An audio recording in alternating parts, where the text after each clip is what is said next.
யதா ஹரோ பகவதி நிருணாம் பக்தி பவிஷ்யதி. மனுஷாளுக்கெல்லாம் எப்படி பக்தி உண்டாகுமோ அது மாதிரி பகவானிடத்தில் ஹரியிடத்தில் எப்படி பக்தி உண்டாகுமோ அப்படி போய் சொல்லு. என்ன? சர்வாத்மானி அகிலாதாரே இது சங்கல்பிய வர்ணையே. எல்லாத்துக்கும் ஆதாரமாக இருக்கக்கூடிய அந்த பகவான், சகல லோகத்துக்கும் ஆதாரமாக இருக்கக்கூடிய அந்த பகவானிடத்தில் நீ பக்தி உண்டாகும்படி நீ வர்ணிப்பாய் என்று நாரதருக்கு பிரம்மதேவர் சொன்னார். இதை தான் நம்ம ஃபாலோ பண்ணுறோம், வேறு ஒன்றும் இல்லை. அதனால் அந்த ஸ்லோகத்தை நாம் ஏற்கனவே படிச்சிருக்கோம். அந்த லீலைகளை, அந்த ஸ்லோகத்தில் உள்ள கதைகளை தான் நம்ம ஒவ்வொரு ஸ்லோகத்துக்கும் ஒவ்வொரு கோபிகள் அங்கே கம்ப்ளைண்ட் பண்ணும்போது அது என்னென்ன சொன்னாலும் அதை நம்ம கதையாக நம்ம சொல்லியிருக்கோம். இது மாதிரி சொல்லிட்டு வந்தாவே போதுமானது, அதிகமாகலாம் வேண்டாம். 2 ஸ்லோகம் சொல்லியிருக்கோம், 3 ஸ்லோகங்களில் வருது. பகவானுடைய நவநீத லீலை மட்டும் 3 ஸ்லோகம் சொல்லப்படுகிறது. நம்ம 2 ஸ்லோகம் தான் சொல்லணும். அதனால் அதை விரிவுபடுத்தி யார் சொல்லியிருக்கா அப்படின்னா நிறைய மகான்கள் இதுதான் பிரமாணமாக வச்சு, இந்த நவநீதிகளை பிரமாணம் வச்சு ஆழ்வார்கள்லாம் அனுபவிச்சிருக்கா. நிறைய ஆழ்வார்கள்லாம் இந்த நவநீத லீலைகளை அப்படி அனுபவிச்சிருக்கா, பெரிய ஆழ்வாரெலாம் அனுபவிச்சிருக்கா. ஆனால் நம்ம அவ்வளோலாம் சொல்ல வேண்டாம். ஏன்னா நம்ம பாகவதத்தை பிரமாணமாக கொள்றதுனால மற்ற எல்லாத்தையும் அப்படியே கலரிட்டு போனால் அப்புறம் மற்ற விஷயங்கள்லாம் அது ரசமான விஷயம்தான். ஆனால் பாகவதத்தில் தான் நம்மளுக்கு எது இருந்தாலும் சாஸ்திரம் மகான்கள் தான் சொல்லியிருக்காங்க, இல்லைன்னு சொல்ல வரல. இப்போ கிருஷ்ண கர்ணாமிரதத்தில் சொல்லியிருக்காங்க. அந்த கிருஷ்ண கர்ணாமிரதத்தில் மகான்கள்லாம் இந்த பாகவதத்தில் உள்ள விஷயங்களை விபுலீகுரு விசேஷமாக சொல்லலாம் அப்படின்னு சொல்லும்பொழுது, அந்த ஒரு வீட்டில் போய் பகவான் வெண்ணை திருட போனால் ஒரு தடிச்சு இருந்தால் சொன்னோம் இல்லையா, அந்த கதையை நம்ம பேசணும் இல்லையா. அந்த தடிச்சு கதவே தேவையில்லை, அப்படி குண்டாக இருந்தா அப்படின்னு சொன்னேன் இல்லையா. அவ்வளோ வெண்ணையும் பாலும் தயிரும் நல்லா சொகுசாக வளர்ந்தவ இல்லையா, அதுக்கு தான் துவைக்கவும் தெரில தேய்க்கவும் தெரில அப்படின்னு சொன்னேன் இல்லையா. அந்த பாத்திரம், இந்த கதையை உங்களுக்கு சொன்ன ஞாபகம் இருக்கும். இது போன பகுதியில் நம்ம போட்டிருக்கோம்.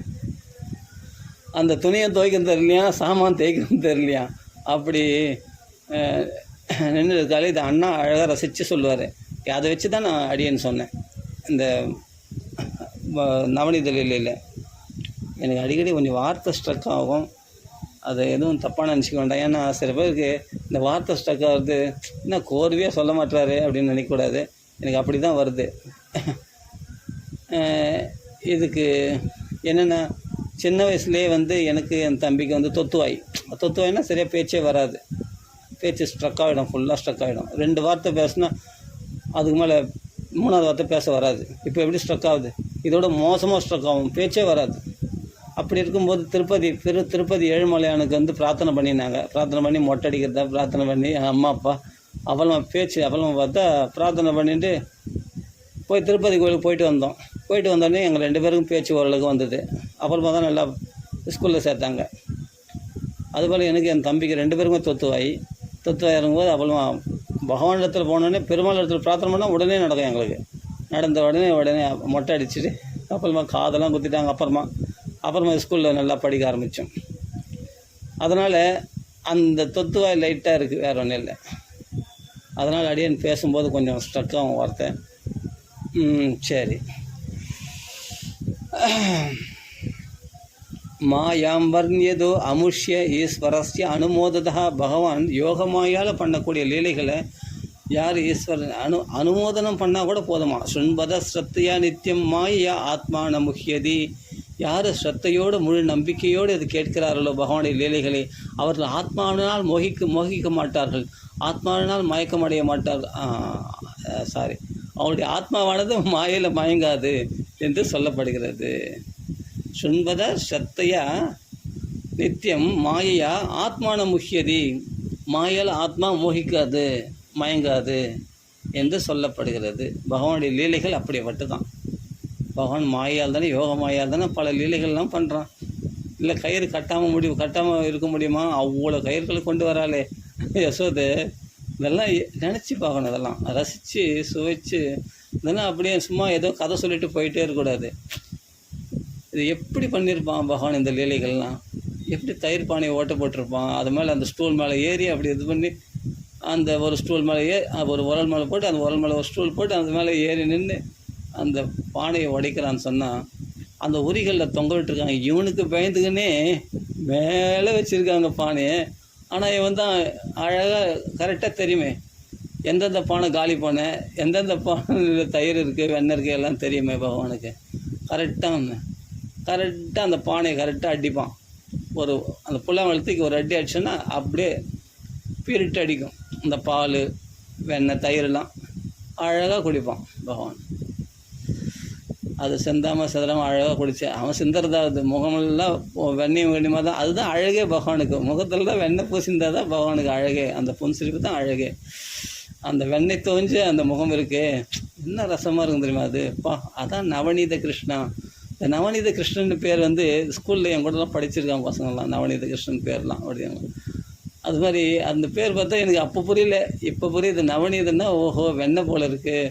அந்த வெண்ணெய் கிருஷ்ணன் தான் வெண்ணெய் தோஞ்ச வாயோடு பகவான் காட்சி கொடுத்தாரு. அது ரொம்ப அழகாக இருக்கும் பார்க்கறதுக்கு. ஆஹா, அந்த லீலைகள்லாம் அந்த ஸ்மரணத்திலேயே வாழலாம். நம்மளுக்கு வேறு எதுவுமே டைம் பாஸ் வேணாம். அழகாக அந்த கிருஷ்ணன் நவநீத கிருஷ்ணனையே நினச்சிட்டு இருக்கலாம். இப்போ கூட அந்த படம் நம்ம ஸ்டில்லு அதுக்கு பகவான் அது டக்குன்னு கிடைச்சிது. அந்த ஸ்டில்லை பார்த்து போட்ட உடனே டக்குன்னு கிடைச்சிது. சரி, அந்த ஸ்டில் எடுத்தே நம்ம அதில் போட்டிருக்கோம் ஆடியோவில் போடும்போது. வெண்ணெய் திருடின கிருஷ்ணன். இது போல் நிறைய ஸ்டில் இருக்குது. வெண்ணெய் பூசின வாயோடம் அப்படி அந்த தடிச்சு மறைச்சிட்டா இல்லையா. இன்றைக்கி ஒன்று மாமியார்களை அடி வாங்க வைக்கிறேன் பார் அப்படின்னு சொல்கிறா இல்லையா. இதெல்லாம் அண்ணா ரொம்ப ரசித்து சொல்கிறார். இதெல்லாம் கேட்டது தான், ஸ்ரவணம் தான். வெறும் லீலைகளே நம்ம ஸ்மரணம் பண்ண ரொம்ப பிடிக்கும் எனக்கு. இது மாதிரி லீலைகள் அம்மா பாரதியாரில் அவர் அழகாக எழுதியிருக்கார். தீராத விளையாட்டு பிள்ளை, தெருவெங்கும் பெண்களுக்கு ஓயாத தொல்லை, அதில் பாடியிருக்கார். தின்ன பழம் கொண்டு வருவான், அது மறந்துட்டுனே, தின்னும்போது தட்டி பறிப்பான். அழகாக இருக்கும் அந்த பாட்டு. அதில் அப்படி வர்ணிச்சிருக்காரு கிருஷ்ணனுடைய லீலைகளை. என்னென்ன அழகாக வர்ணிச்சிருக்காரு தெரியுமா. அதாவது பூ கொண்டு வரானா, அழகாக ஆசையாக பூ கொண்டு வரானா. இந்தடி பூ வச்சுக்கிடி அப்படின்னு வேணாம் ஒரு பெண்களை. அந்த பொண்ணு ஆசையாக கிருஷ்ணா கிருஷ்ணா கண்ணா கண்ணா என் தலையில் பூ வைடா அழகாக இருக்கும் அப்படின்னு சொல்லி என்ன பக்கத்தில் பொண்ணு தலையில் பூ வச்சுடுவானா. இந்த பொண்ணு தலையை தடை பார்க்குமா, பூவே இருக்காதான். இப்படிலாம் பண்ணுவானா. ஒரு பெண் என்ன பண்ணுவானா, இதெல்லாம் அந்த பாட்டில் வர்ணிச்சிருக்காரு பாரதியார். நீ என்னடி பண்ணுற, நான் பாட்டு கிளாஸ் போகிறேன், எல்லாம் நல்லா பாடுவியா, நல்லா பாடுவேனே, எதாவது பாடு பார்க்கலான்னு. இந்த பாட்டு அந்த பாட்டெலாம் பாடணும். சரி, உனக்கு முகாரி ராகம் தெரியுமா? முகாரி ராகமா? இது வரைக்கும் நான் கேள்விப்பட்டதே இல்லை. இது வரைக்கும் அந்த ராகம்லாம் எனக்கு சொல்லியே கொடுக்கல. அது ஒரு பெரிய விஷயம் இல்லடி, நான் கற்றுத்தரேன். கிருஷ்ணா உனக்கு தெரியுமா? எனக்கு தெரியும், நான் சொல்லித்தரட்டுமா? சொல்லிக் கொடு கிருஷ்ணா அப்படின்னு சொல்லி கிருஷ்ணா என்ன பண்ணுவான், அந்த தொடையை வச்சு திரிய விட்டுருவானா. நல்லா பாருடி முகாரி ராகம், இதுதான் முகாரி ராகம். ஓன்னு அழுமாரான்னு கத்துவா பாரு அவ, இதுதான் முகாரி ராகம். ஈஸியாக வந்துடுச்சு உனக்கு, இது நல்லா பாரு அப்படின்னா அதான் முகாரி ராகம். அப்புறம் இவன் என்ன பண்ணுவான், பத்தியா எங்கள் அப்பா பட்டு பாவாடை வாங்கி கொடுத்துருக்கா, பத்தியா வெள்ளையாக இருக்குது, அந்த வெண்பட்டு பாவாடைலாம் வாங்கி கொடுத்து அதை அப்படியே ஆடி ஆடி காமிக்குமா, அப்படியே பஃப்புன்னு இப்போ பலூன் மாதிரி சுற்றி காமிக்கிறாவ. கிருஷ்ணங்களை காமிக்கலாமா, பத்தியா எவ்வளோ அழகாக இருக்குது பத்தியா அப்படின்னு. உடனே என்ன பண்ணும், பட்டு பாவாடை அழகாக இருக்குடி உனக்கு, ஜம்முன்னு இருக்கு அப்படின்னு சொல்லி நான் அடமை இருக்குல்ல கண்ணு, அதை எடுத்து பூசி விட்ருவான் நான் பகவான். இப்போ சொல்லிட்டு மேலே எடுத்துகிட்டு போவோம். அது அப்பாக்களை போய் சொல்கிறதுக்கு போவோம், எங்கள் அப்பா சொல்கிறாரு, எங்கள் அப்பா சொல்கிறாரு அப்படின்னு. இது மாதிரி அந்த பசங்களோட, அந்த குட்டி பசங்களோட அழகாக விளையாடின்னு இது மாதிரி சீண்டிக்கின்னு ரகலை பண்ணின்னு இருப்பான்.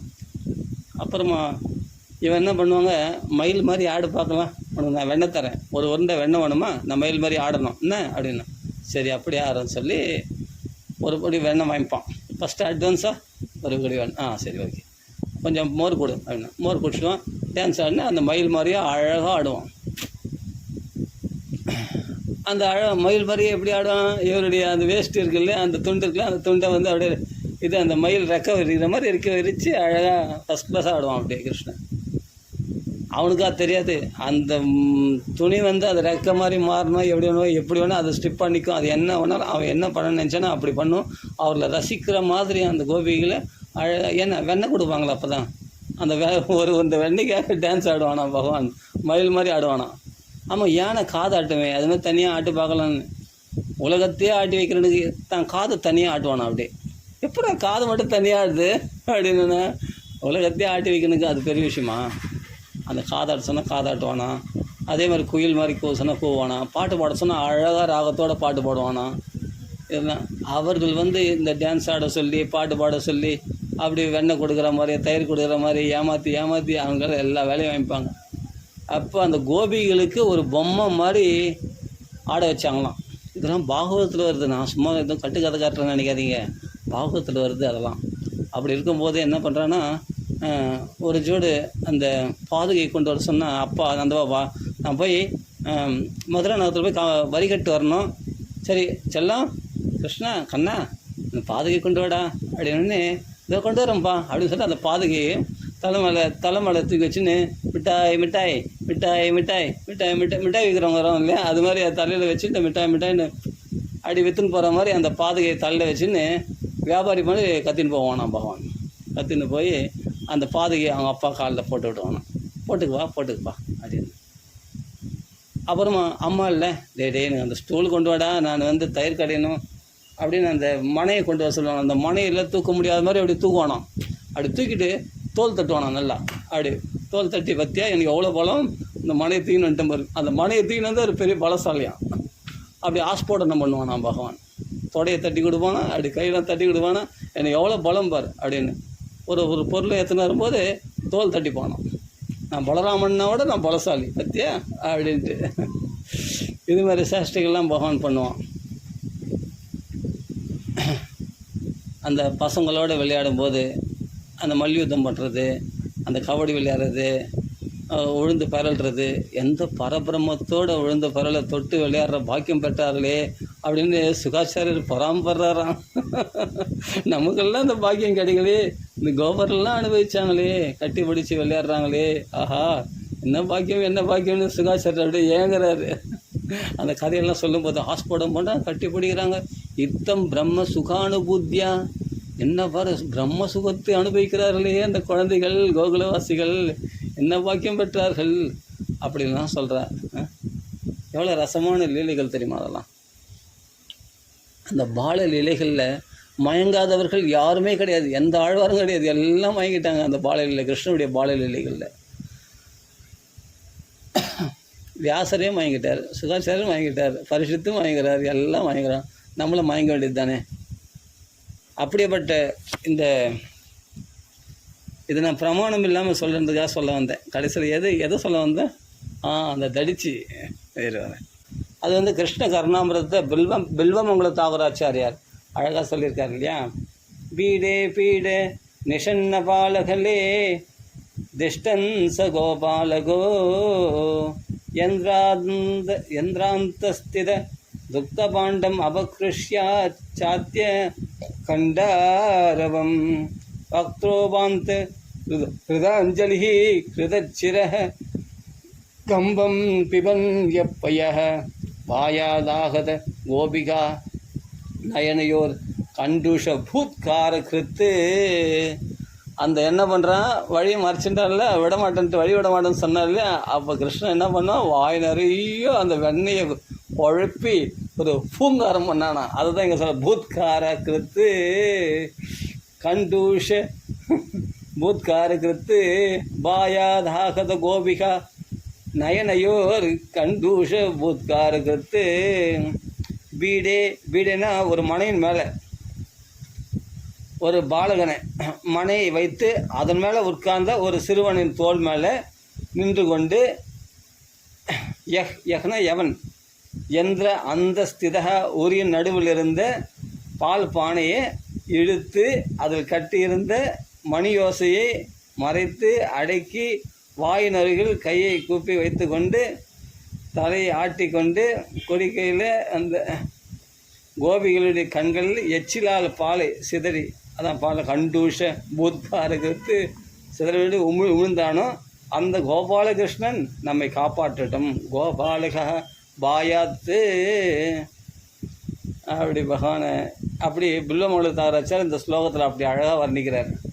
பீடே பீட நிஷன்ன பாலகலே பாலகலே பீடே பீடே நிஷன்ன பாலககளே திஷ்டன்ச கோபாலகோ யந்திராந்தஸ்தித துரதபாண்ட துக்தபாண்டம் அபகிருஷ்யாச்சாத்திய கண்டாரவம் பக்திரோபாந்த கிருதாஞ்சலி கிருதச்சிர கம்பம் பிபன்ய பய வாயாதாகத கோபிகா நயனையோர் கண்டூஷ பூத்கார கிருத்து அந்த வெண்ணெயை ஊதுனானா பகவான் அவன் முகமெல்லாம் அந்த வெண்ணெய் என்னடா அது இப்படி பண்ணிட்டியே அப்படின்னு சொல்லிட்டு தொடக்க அப்படி போன உடனே எடுத்தான் ஓட்டேன் கிருஷ்ணன். எடுத்த உடனே அந்த முகத்தை தொடச்சும் தொடக்காதமா அந்த வெண்ணெய் வந்த முகத்தோடு அவள் திரும்புகிறாளாம். திரும்பும்போது நாத்தனாரும் மாமியாரும் வந்துட்டான். இதை ரசித்து சொல்லக்கூடிய கதை இது. அதுக்கு பிறகு தான் அவள் சொல்கிறா, அந்த கிருஷ்ணன் வந்து வெண்ணெயெல்லாம் திருடி சாப்பிட்டு போயிட்டான்னு. நீ தான் சாப்பிட்டு குண்டாயினே இருக்கிற, நீ அநியாயமாக அந்த குழந்தை மேலே பாண்டவம் படி சொல்கிறேன்னு சொன்ன அப்படின்னு சொல்லி நாத்தனார மாமியார் அப்பா அடிக்கிறாங்களாம்.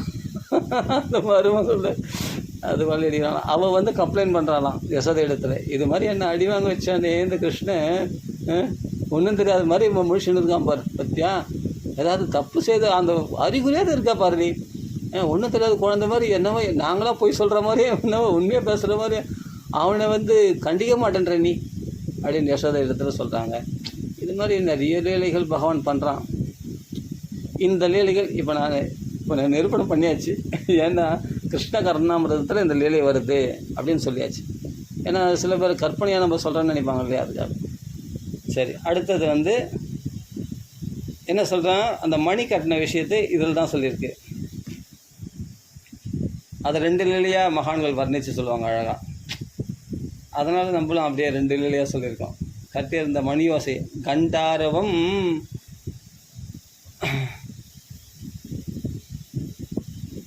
வக்ர உபாந்த கிருத அஞ்சலி. அதாவது கண்டுபிடிச்சி கிருஷ்ணனே ஏன்டா அப்படி பண்ணுற அப்படின்னு சொன்னால் கை கூப்பி நமஸ்காரம் பண்ணுவானோ, வணங்கிட்டு வானான். தாயே தயவுசெய்து கத்தாதீங்க மாமி, நான் தப்பு பண்ணிட்டேன் மாமி, என்னை மன்னிச்சிடுங்க மாமின்னு கை கூப்பி நமஸ்காரம் பண்ணுவானாம். அதெல்லாம் இந்த சமத்காரமான பேச்சு பேசி சமத்தான் நடந்துக்கிற மாதிரி சும்மா நடிக்கிறதெல்லாம் பகவான் கில்லாடி இல்லையா, அப்படி நமஸ்காரம் பண்ணுவானாம். சரி, அது போகட்டும். அதாவது அந்த மணி வந்து அதோடைய நாக்கு வந்து பகவான் அந்த யசோதை கட்டி விட்டாலே அந்த துண்டை எது கட்டி விட்டான்னா இந்த மணி கட்டுறதுக்காக தான் கட்டி விட்டாலாம். அந்த மணி நாவை கட்டிட்டான்னா அது சத்தம் போடாதல்ல, அந்த சமயத்தில் வேணுன்ற பால் வெண்ணெல்லாம் எல்லாம் சாப்பிட்லாமா. அப்படி சாப்பிட்டுட்டு இவன் வந்து வெளியில் இருக்கிற மணி அடிச்சா போகலான்றாங்க இல்லையா. கடைசியில் என்ன பண்ணா ஏமாந்து நிற்பாவும். இவரெல்லாம் சாப்பிட்டுட்டு அழகாக ஜாலியாக வெளியே போவாங்க. மாமி டாட்டா மாமி வரட்டுமா, நல்லா அருமையாக பாதுகாப்பு பண்ணியிருக்கீங்க, என்ன மணி வச்சுருக்கீங்க நீங்கள், சத்தமே போட மாட்டேங்குது, வேஸ்ட்டு உங்கள் மணிலாம் அப்படின்னு சொல்லி பகவான் கிளம்பி போகிறான். அந்த கோபிக்கு வந்து சொல்கிறான், எவ்வளவு நான் பாதுகாப்பாக வச்சுருப்பேன் சொல்ல பார்க்கலாம். இப்போலாம் நம்ம வந்து காலிங் பெல் அடிச்சாட்டிங்க மணி அடிக்கும் இல்லையா, அப்போவே அதெல்லாம் ரெடி பண்ணியிருக்காங்க பாரு. அந்த இதை தொட்டால் போதும் உடனே மணி அடிக்கும். அது மாதிரி செட் பண்ணி வச்சுருக்காங்க. ஏன்னா அந்த பானையை பிடிச்சி இழுக்கும் போது டங்குன்னு அடிக்கும் மணி. அப்போ வந்துடலான்னு சொல்லிட்டு நினச்சிருந்தான். அது மாதிரி அதை நாவை ஃபஸ்ட்டு கட்டிட்டு அதுக்கப்புறம் இந்த வேலையை செய்யலாம். எவ்வளோ டெக்னிக்காக திருடுனா அவனா அவங்கெல்லாம் கேட்கணும், திருடு எப்படி திருடணுன்னு. திருடன் இல்லையா. இதெல்லாம் கோகுலத்தில் இதெல்லாம் சகஜமாக நடக்கக்கூடிய விஷயங்கள். பகவான் இந்த லீலைகள்லாம் கோலோகத்தில் எப்பொழுதும் நடந்து கொண்டு இருக்குமா. அதனுடைய சாயை தான் இங்கே. ஆமாம், அதனுடைய அவன் அங்கே திருடுறதுனால தான் இங்கெல்லாம் வந்து இது வந்து பௌதிக விஷயத்தில் கடைப்பிடிக்கிறதுக்காக பகவான் இந்த லீலைகள் பண்ணல. அதெல்லாம் புரிஞ்சு கடைப்பிடிச்சா அது அதர்மம், கவர்மெண்ட்டு தண்டிச்சிடும். இது எதுவுமே கடைப்பிடிக்க முடியாது. கிருஷ்ணன் செய்யறதெல்லாம், கிருஷ்ணன் திருடுறான்னா அது விளையாட்டு.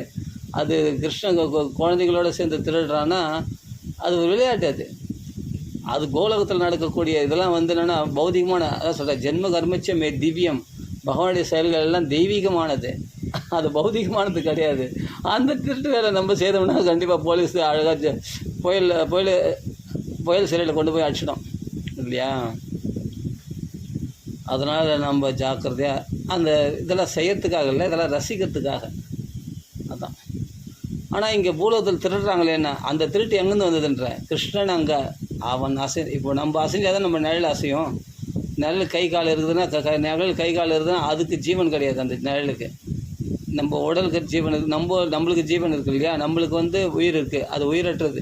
அது மாதிரி இந்த ஜடமான பூமியில் நடக்கக்கூடிய அதர்மங்கள்லாம் பகவான் அங்கே லீலைகளாக செய்து கொண்டு இருக்கிறதுனால தான் இங்கே திருட்டுலாம் நடக்குதான்.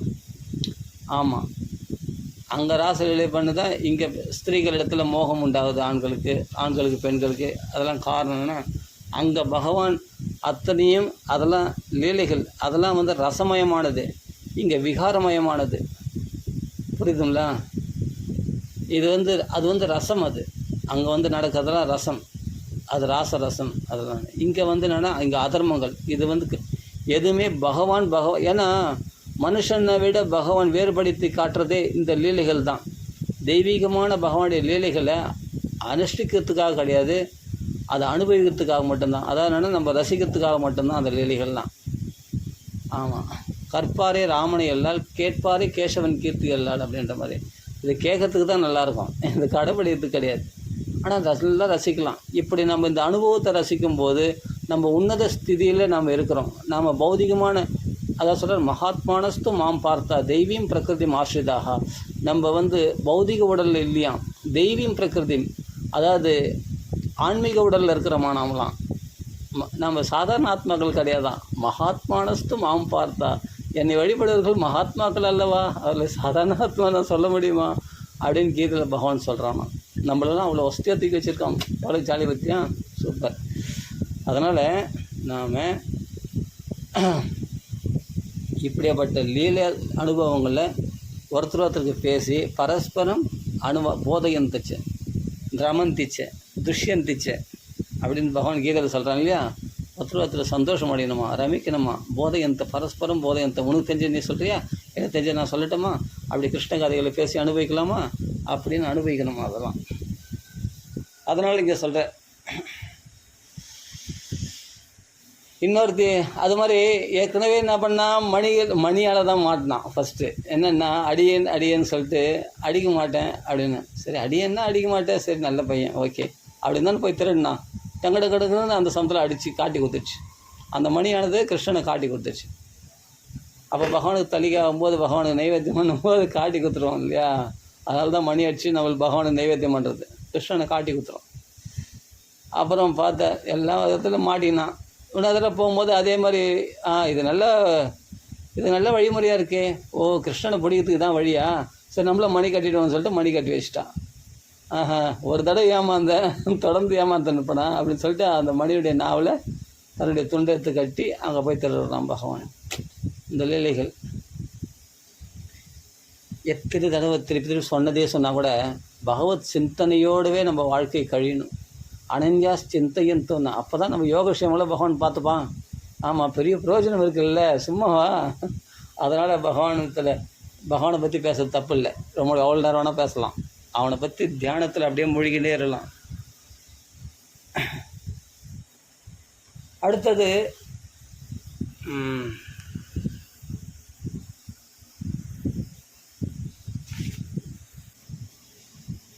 கராரவிந்தேன பதாரவிந்தம் முகாரவிந்தே வினிவேஷவந்தம் வடஸ்ய பத்ரஸ்ய புடேசயானம் பாலம் முகந்தம் மனசாஸ்மராமி.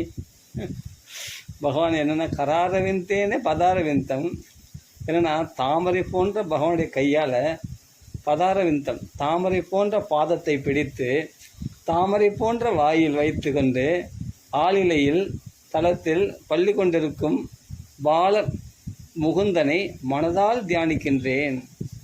மனசா ஸ்மராமி. பாலம் முகுந்தம் வடஸ்ய பத்ரஸ்ய புடே சயானம் பாலம் முகுந்தம் மனசா ஸ்மராமி. அந்த பகவான் ஆளிலையில் பள்ளி கொண்டிருக்கிற தான் கோகுல் சாண்டல் பவுடரில் பார்த்துருப்போம் அந்த படத்தை. அந்த கால் கட்டை வரல வாயில் வச்சு எடுக்கவே மனசு வரலையாம். அந்த கால் கட்டை வரல சப்புறான் இல்லையா, அதில் அவ்வளோ தேன் இருக்குதான். அதை அப்படியே சுவைக்கிறானா, ஆத்மானந்தத்தில் ரமிக்கிறானாம் பகவான். அதை நம்மளுக்கு காட்டுறவர், நாங்கள் ஆத்மானந்தத்தில் ரமிக்கிறோம் பற்றியா அப்படின்னு. அந்த கால் கட்டை வரல சப்பின்ட்டு அப்படியே சுவைச்சுட்டு இருக்கோம் அந்த ஆளிலையில் பள்ளி கொண்டு இருக்கிற கிருஷ்ணன். அந்த முகார விந்தத்தில் அதுவே ஒரு தாமரையான், அந்த பாதம் ஒரு தாமரையான், அந்த கை ஒரு தாமரையான். எப்படிலாம் வர்ணிக்கிறாங்க. கரா அரவிந்தே பதாரவிந்தம் முகாரவிந்தே விடிவேசயந்தம். வடஸ்ய பத்ரஸ்ய வடபத்திர சாயியாகிய பெம்பெருமான் எது அந்த ஆளிலை பத்ரஸ்ய அந்த இலையில அப்படியே சயானம் பாலம் முகுந்தம் மனசாஸ்மராமி. அந்த குழந்தை பாலகனை மனசில் எப்பொழுதும் தியானம் பண்ணிகிட்டே இரு, எப்பொழுதும் நினைச்சுட்டே இருக்குது. தியானம்தான் சத்தியம் பரம் தீமகி. பாகவதத்துடைய நோக்கமே கிருஷ்ண தியானம்தான். ஆனால் நம்ம ஏன் வெறும் சாதனைகளே பண்ணிட்டு இருக்கிறோம், ஆனால் பகவானிடத்துல தியானமே நம்மளுக்கு வரைய மாட்டேன்றது. நிறைய சாதனைகளை பற்றி ஃபிலாசபி பற்றி நிறைய பேசி டைம் வேஸ்ட் பண்ணிடல நம்ம. என்ன ஃபிலாசபி சொல்ல பார்க்கலாம். ஃபிலாசபியினுடைய நோக்கமே இரணிகசிபு மாதிரி ஃபிலாசபி பேசுறதுக்காக கிடையாது. கம்சன் மாதிரி ஃபிலாசபி பேசிட்டு அடுத்த சமயத்தில் குழந்தைகளை கொல்றதுக்கு போதனை அனுப்புகிறானே. இங்கே வசுதேவர் தேவகியை சமாதானப்படுத்தி அனுப்பிச்சிட்டு அடுத்த நிமிஷம் போதனை அனுப்புகிறான் குழந்தைகளோட. இதுதான் அவனுடைய ஆத்ம ஞானம். அப்படியேப்பட்ட இரணிகசிபு என்ன பண்ணுறான், இரண்யாக்ஷன் செத்துட்டான்னு சொல்லிட்டு அவன் பொண்டாட்டிகள்லாம் போய் பெரிய ஞான உபதேசம் பண்ணுறாரு. அவர் பெரிய மேதாவி நினைப்பு அவருக்கு, பெரிய ஃபிலாசபர் நினைப்பு, ஸ்காலர் நினைப்பு அவருக்கு. ஏதோ படிச்சிருக்கான், வேதம்லாம் படிச்சிருக்கான். யார் சுக்கராச்சாரியத்திலேருந்து ஒத்துக்கிறேன், கஷ்யப்பருடைய புள்ளன்றது ஒத்துக்கிறேன், இல்லைன்னு சொல்லலை. ஆனால் அப்புறமா அவனுடைய புத்தி எங்கே போகுது பாரு, நேராக அஜரா அமரமா, யாரும் என்னை ஜெயிக்கக்கூடாது தான், அதே சமயத்தில் மரணம் இல்லாத வாழணும் அப்படின்ட்டு ஆகிறதுக்கு பிரம்மதேவர் நோக்கி தவம் பண்ணுறான். நியாயம்தான்பா. அவனை எதுக்காகணும், உலகத்தை எல்லோரும் என்ன அழிக்கணும், ஆனால் என்னை யாரும் அழிக்கக்கூடாது, இந்த எண்ணத்தோடு போகிறான், தவம் பண்ணுறதுக்கு போகிறான். இதுதான் இவனுடைய புத்தி. அதுக்கப்புறம் அவ்வளோ தவம் பண்ணி காட்சியில் பிரம்மதேவர் வர வாங்கி காட்சியில் என்ன சொல்கிறானே, யாரை அழிக்க புறப்படலாம் அப்படின்னு 14 உலகத்தையும் என் கண்ட்ரோலுக்கு வந்துடணும்.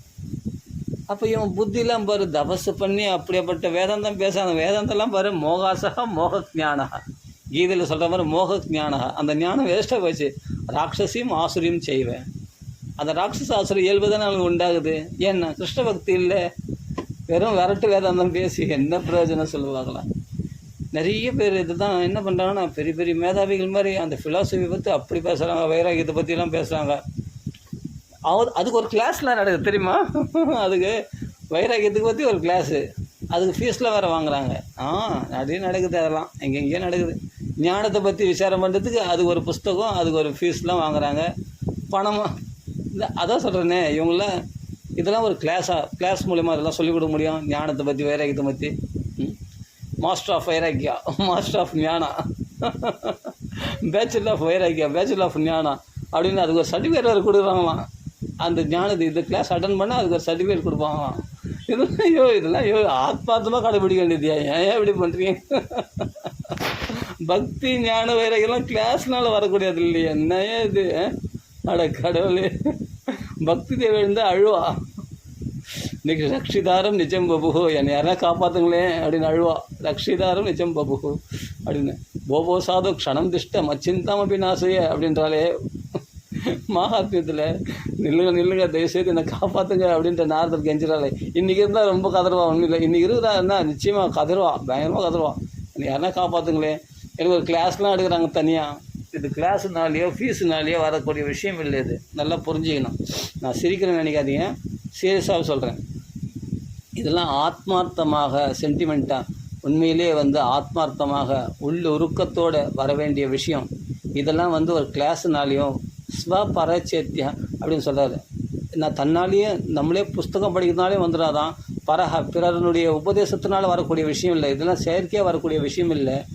ஆத்மார்த்தமாக வினா மகத்பாத ரஜோஷ்பிஷேகம், அந்த அனுபவத்தோடு இருக்கக்கூடிய கிருஷ்ண லீலைகளில் அனுபவித்து கொண்டு இருக்கின்ற அப்படிப்பட்ட சத்சங்கத்தில் நாம் அவருடைய உச்சிஷ்டத்தை எடுத்துன்ற அவருடைய பாதத்தூளியை எடுத்து நம்ம சிரசில் தரிச்சால் வழியே இந்த கிருஷ்ணானுபவத்துக்குள்ளே நுழையிறதுக்கு நமக்கு அதிகாரமே கிடைக்காது. உண்மையிலே ரசமான அந்த லீலையை உன்னால் சுவைக்க முடியாது. இது பாரு ஃபிலாசபி, தத்துவம், வேதாந்த விசாரம், பகவத்கீதையில் அந்த தத்துவத்தை ஏதோ ஒன்று பேசிக்கிட்டு என்னமோ பெரிய பெரிய கமெண்ட்ரிலாம் படித்தது, இப்படி தான் நம்ம காலத்தை போக்கி நிறணும். டைம் வேஸ்ட் பண்ணாதீங்க. இருக்கிற காலம் பிராயேன அல்பாயுஷகா. மனுஷனுடைய வாழ்க்கை ரொம்ப குறுகிய காலம். இந்த காலத்தில் பகவானுடைய லீலைகளை சுவைங்க டைரெக்டாக. இதுதான் பெஸ்ட்டு. பகவானுடைய பால லீலைகள்லாம் சுவைங்க. இதெல்லாம் கடைபிடிக்க முடியாதுன்னு தெரிஞ்சுக்கிட்டு சுவைச்சா போதும், அவ்வளோதான். மிருதபக்ஷம் லீலை இருக்குது, திருணாவர்த்தவாதனுடைய போதனா மோட்சம் இருக்குது, அருமையான லீலைகள்லாம் அள்ளி அள்ளி பருக வேண்டியது இருக்குது. இதெல்லாம் ஏன் நீங்கள் மிஸ் பண்ணுறீங்கன்னு தெரியல, எனக்கு ஒன்றும் புரியல. நிறைய பேர் மிஸ் பண்ணுறாங்க. என்னமோ ஒரு கிளாஸு, இந்த ஞானம் அந்த ஞானம்னு சொல்லிட்டு ஏதோ ஒரு கிளாஸ் எடுக்கிறாங்க, அதுக்கு ஃபீஸ் வாங்குறாங்க. போய் அங்கெல்லாம் போய் அட்டன் பண்ணி எதுக்காக அந்த லெக்சர்லாம் எதுக்கு கேட்குறோம்? நான் ஒரு இடத்துல போனேன், லெக்சர் கேட்டேன், சண்டே கிளாஸ் போனால் ஏதாவது பகவத் குணங்களை ஏதாவது பேசுவாங்களா? எத்தனையோ வாரம் போயிருக்கேன் ஆரம்ப காலகட்டத்தில். அப்போல்லாம் நம்மளுக்கு அவ்வளோ தெரியாது. அப்போது நம்ம ஒரு கிருஷ்ண கோயில் ஒன்று, ஆனால் பேரெலாம் சொல்ல விரும்பலை. அந்த இடத்துல போனால் அவர் மகாத்மா சொல்கிறார், லெக்சர் எடுக்கிறார். ஒரு இங்கிலீஷில் பேசுகிறார், தமிழில் டிரான்ஸ்லேஷன் பண்ணுறாங்க. தமிழில் டிரான்ஸ்லேஷன் பண்ணி சொல்கிறாங்க. எனக்கு ஒன்றுமே புரியல. ஒரே பயங்கரமான கடுமையான விவாதம். அந்த ஞானத்தை பற்றி, ஃபிலாசபி பற்றி, அந்த ஆத்மாவானது எப்படி இருக்குது, இது நம்ம சரீரமானது வேறு, நம்ம ஆத்மான்றது வேறு, அந்த ஆத்மா எப்படி பட்டதுன்னா அதுக்கு பரமாத்மானுடைய அப்படி எப்படின்னு என்னவோ சொல்கிறாங்க. அதுக்கப்புறம் வெளி விஷயங்கள்லாம் வேறு பேசுகிறாங்க. அதுக்கு ஏதோ உதாரணம்லாம் காட்டுறாங்க. நம்மளுக்கு என்னடா அது பாகவதம் கிளாஸுன்னு சொன்னாங்களே, பேப்பரில் போட்டிருந்தாங்க. அப்போ ஹிந்து பேப்பர் வரும். அந்த ஹிந்து பேப்பரில் பார்த்து தான் நான் போனேன். ஹிந்து பேப்பரில் பார்த்தா பாகவதம் கிளாஸ் நடக்குது அப்படின்னு, இந்த இடத்துல நடக்குதுன்னு சொன்னாங்க. அந்த இடத்துக்கு போனேன். போய் நம்ம அப்போ டி நகரில் இருந்த கோயில் அது. சரி, அதனால் அந்த இடத்துல போய் பாகவதம் கிளாஸில் போய் அட்டன் பண்ண. காலையில் 8 மணிக்கு பாகவதம் கிளாஸ் இருக்குன்னு சொன்னால் போய் நம்ம அட்டன் பண்ணி பார்த்தா என்னவோ பாகவதம் தான் பேரே தவிர வேறு எதையோ பேசுகிறாங்க. 2 ஸ்லோகம் மட்டும் பாகவத ஸ்லோகம் சொல்லிவிட்டு அடுத்தது வேறு எதாவது விஷயமே பேசுகிறாங்க. என்னடா அதுன்னு கேட்டால், அது கேட்டால் ஃபிலாசபியும் அதெல்லாம் தெரிஞ்சுக்கணுமா, அதெல்லாம் தெரிஞ்சுக்கிட்டு அதான் பகவத் பக்தி வர முடியுமா? சரி அப்படின்னு இது என்ன பண்ணால் விடாமல் போய் அட்டன் பண்ணி பார்த்தேன். அட்டன் பண்ணால் ஒரு கிருஷ்ண பக்தி இல்லை, ஒரு கிருஷ்ணனுடைய லீலைகளை சொல்லலை. ஒரு கிருஷ்ணனுடைய லீலைகளை சொல்லியிருந்தால் கூட திருப்தியாக பரவாயில்ல, இன்னைக்கு கிருஷ்ண லீலைகள் சொன்னாங்க, அந்த திரௌபதி காப்பாற்றுறதில் சொன்னாங்க, அர்ஜுனனுடைய அந்த புலம்பலெல்லாம் சொன்னாங்க, அர்ஜுனன் காப்பாற்றுறது, மகாபாரதத்தில் ஒரு கதையை சொன்னாங்க அப்படின்னு ஒரு சந்தோஷப்படுவேன். இல்லை பாகவத்தில் ஒரு கதையை சொன்னாங்க, கிருஷ்ண லீலையை சொன்னாங்க. ஒன்றுமே இல்லாமல் வெறும் வரட்டு வேதாந்தத்தை பேசி, ஆனால் கிருஷ்ணன் பேர் மட்டும் சொல்கிறாங்க. அது வந்து சந்தோஷம். அந்த கிருஷ்ணன் பேரை அடிக்கடி சொல்லிக்கிறாங்க. அந்த பேருக்காக பேரை கேட்கும்போது தான் கொஞ்சம் திருப்தியாக டக்குன்னு அப்படி தூக்கம் வர மாதிரி இருக்கா. அந்த ஃபிலாசபி கேட்கும்போது டக்குன்னு கிருஷ்ணான்னு சொன்னோன்னே டக்குன்னு எழுந்துக்கிறேன். கிருஷ்ணனை பற்றி சொல்லுவாங்க பார்த்தா அடுத்த நிமிஷம் மறுபடியும் ஃபிலாசபியாக இருக்கலாம். மறுபடியும் தூக்கம் வருதா, தவிர அந்த கிருஷ்ணன் இப்படி பண்ணானா அப்படின்னு டக்குன்னு அப்படின்னு சொல்லி எழுதுறேன். நல்ல காலம் பகவானுடைய நாமத்தை சொல்லும்போது மட்டும் நம்மளுக்கு டக்குன்னு அந்த விழிப்புணர்வு வருது. ஏன்னா எதுக்காக ஏங்கணுன்னோ அதுக்காக நான் டெய்லி போய் அந்த பாகவத கிளாஸில் அட்டன் பண்ணி ஒன்றுமே புரியல. அந்த ஃபிலாசபி நல்லாயிருக்கு. அந்த ஃபிலாசபி என்னுடைய நோக்கம் என்ன? பகவத் பக்தி. வேறு எதுக்கு அந்த கிளாஸு? அதனால் என்ன சுகத்தை அனுபவித்தோம்? ஆமாம், வெறும் ஃபிலாசபி மட்டும் பேசுகிறேன். கிருஷ்ணனை இப்போது அருவவாதிகள் கூட அப்படி தான், அருவத்தை பேசுகிறவங்க கூட அப்படி தான். கிருஷ்ணனை பற்றி கொஞ்சம் பேசுவாங்க. கிருஷ்ணன் பகவத்கீதை இப்படி சொன்னாங்க. அப்போ அருவத்தை பற்றியே ஃபுல்லாக பேசுவோம், ஃபுல்லாக ஃபிலாசபி பேசுவோம். இதுக்கு என்ன டிஃப்ரெண்ட்டு? கிருஷ்ண லீலைகள் அவர்களும் பேச மாட்டாங்க. இவர்களும் பார்த்தா கிருஷ்ண பக்தியில் தான் பண்ணுறாங்க. ஆனால் இவர்களும் பார்த்தா அந்த கிருஷ்ணனை பற்றி லீலைகளை சொல்கிறதே கிடையாது. அப்புறம் என்ன பகவத்கீதை கிளாஸு, பாகவதம் கிளாஸு. பாகவதம் கிளாஸ்னா லட்டு பாகவதத்தில் இருக்கிற கதைகளை அள்ளி அப்படி வீசணும். அப்படியே மக்கள் மனசில் ஒரு நாளைக்கு ஒரு கதை சொன்னால் கூட போதும். 90 அத்தியாயம் இருக்குது பாகவதம். பகவானுடைய லீலைகளை அள்ளி பருகத்துக்கு அப்படி பகவான் தாராளமாக வீசலாம். அதை அப்படியே புதையில் போட்டு அப்படியே என்னென்ன குடுவையில் அடைக்கப்பட்ட விளக்கு போல் அதை அப்படியே மறைச்சி புதைச்சிட்டு அதை மக்களுக்கு எடுத்து கொடுக்காம வெறும் நாம சங்கீர்த்தனம் பண்ணுறாங்க, இல்லைன்னு சொல்ல. அதுதான் பெரிய விஷயம். அதை செய்கிறதுனால தான் நம்ம போகிறோம். ஆனால் மற்ற அந்த ஃபிலாசபி, இந்த பாகவதம் கிளாஸு, பகவத்கீதை கிளாஸ்ன்னு எடுக்கிறாங்க பாரு, அப்பா மனசே கஷ்டமாயிடுதுப்பா. ரசமாக இருக்குது. அழகான கதைகள், 90 அத்தியாயம், அருமையான லீலைகள் இருக்குது. அதில் ஒரு கதையாக சொல்லுங்களேன் தயவுசெய்து. காலில் விழுந்து கும்பிட்றேன், தயவுசெய்து சொல்லுங்களேன். மக்கள்லாம் அதை சுவைக்கட்டுமே. அந்த கிருஷ்ண அனுபவங்களை அனுபவிக்கணும். சியமந்தமய மணி உபாக்கியானம் என்ன, ருக்மணி கல்யாணம் என்ன, அந்த திருநாவர்த்தன வதம் என்ன, அகாசுர மோட்சம் என்ன, அந்த பிரம்மமோகன நிலை என்ன, காளிய நர்த்தனம் என்ன, கோவர்த்தன உத்தாரணம் என்ன, எவ்வளோ அழகான லீலைகள்லாம் லட்டாக இருக்குது. அந்த மிருதபக்ஷன் லீலை, அந்த வஸ்திராபரண லீலை, கோபிகா வஸ்திராபரண லீலைலாம் இருக்குது. எவ்வளோ சுவையுள்ள லீலைகள். அந்த யக்ஞபத்தி உபாக்கியானம்லாம் காசு இல்லைலாம் எவ்வளோ அழகாக இருக்குது, இதெல்லாம் எடுத்து எடுத்து சொல்லுங்களான்னு ஏங்கி ஏங்கி ஏங்கி அந்த அப்படியே வறண்டு போயிட்டேன்.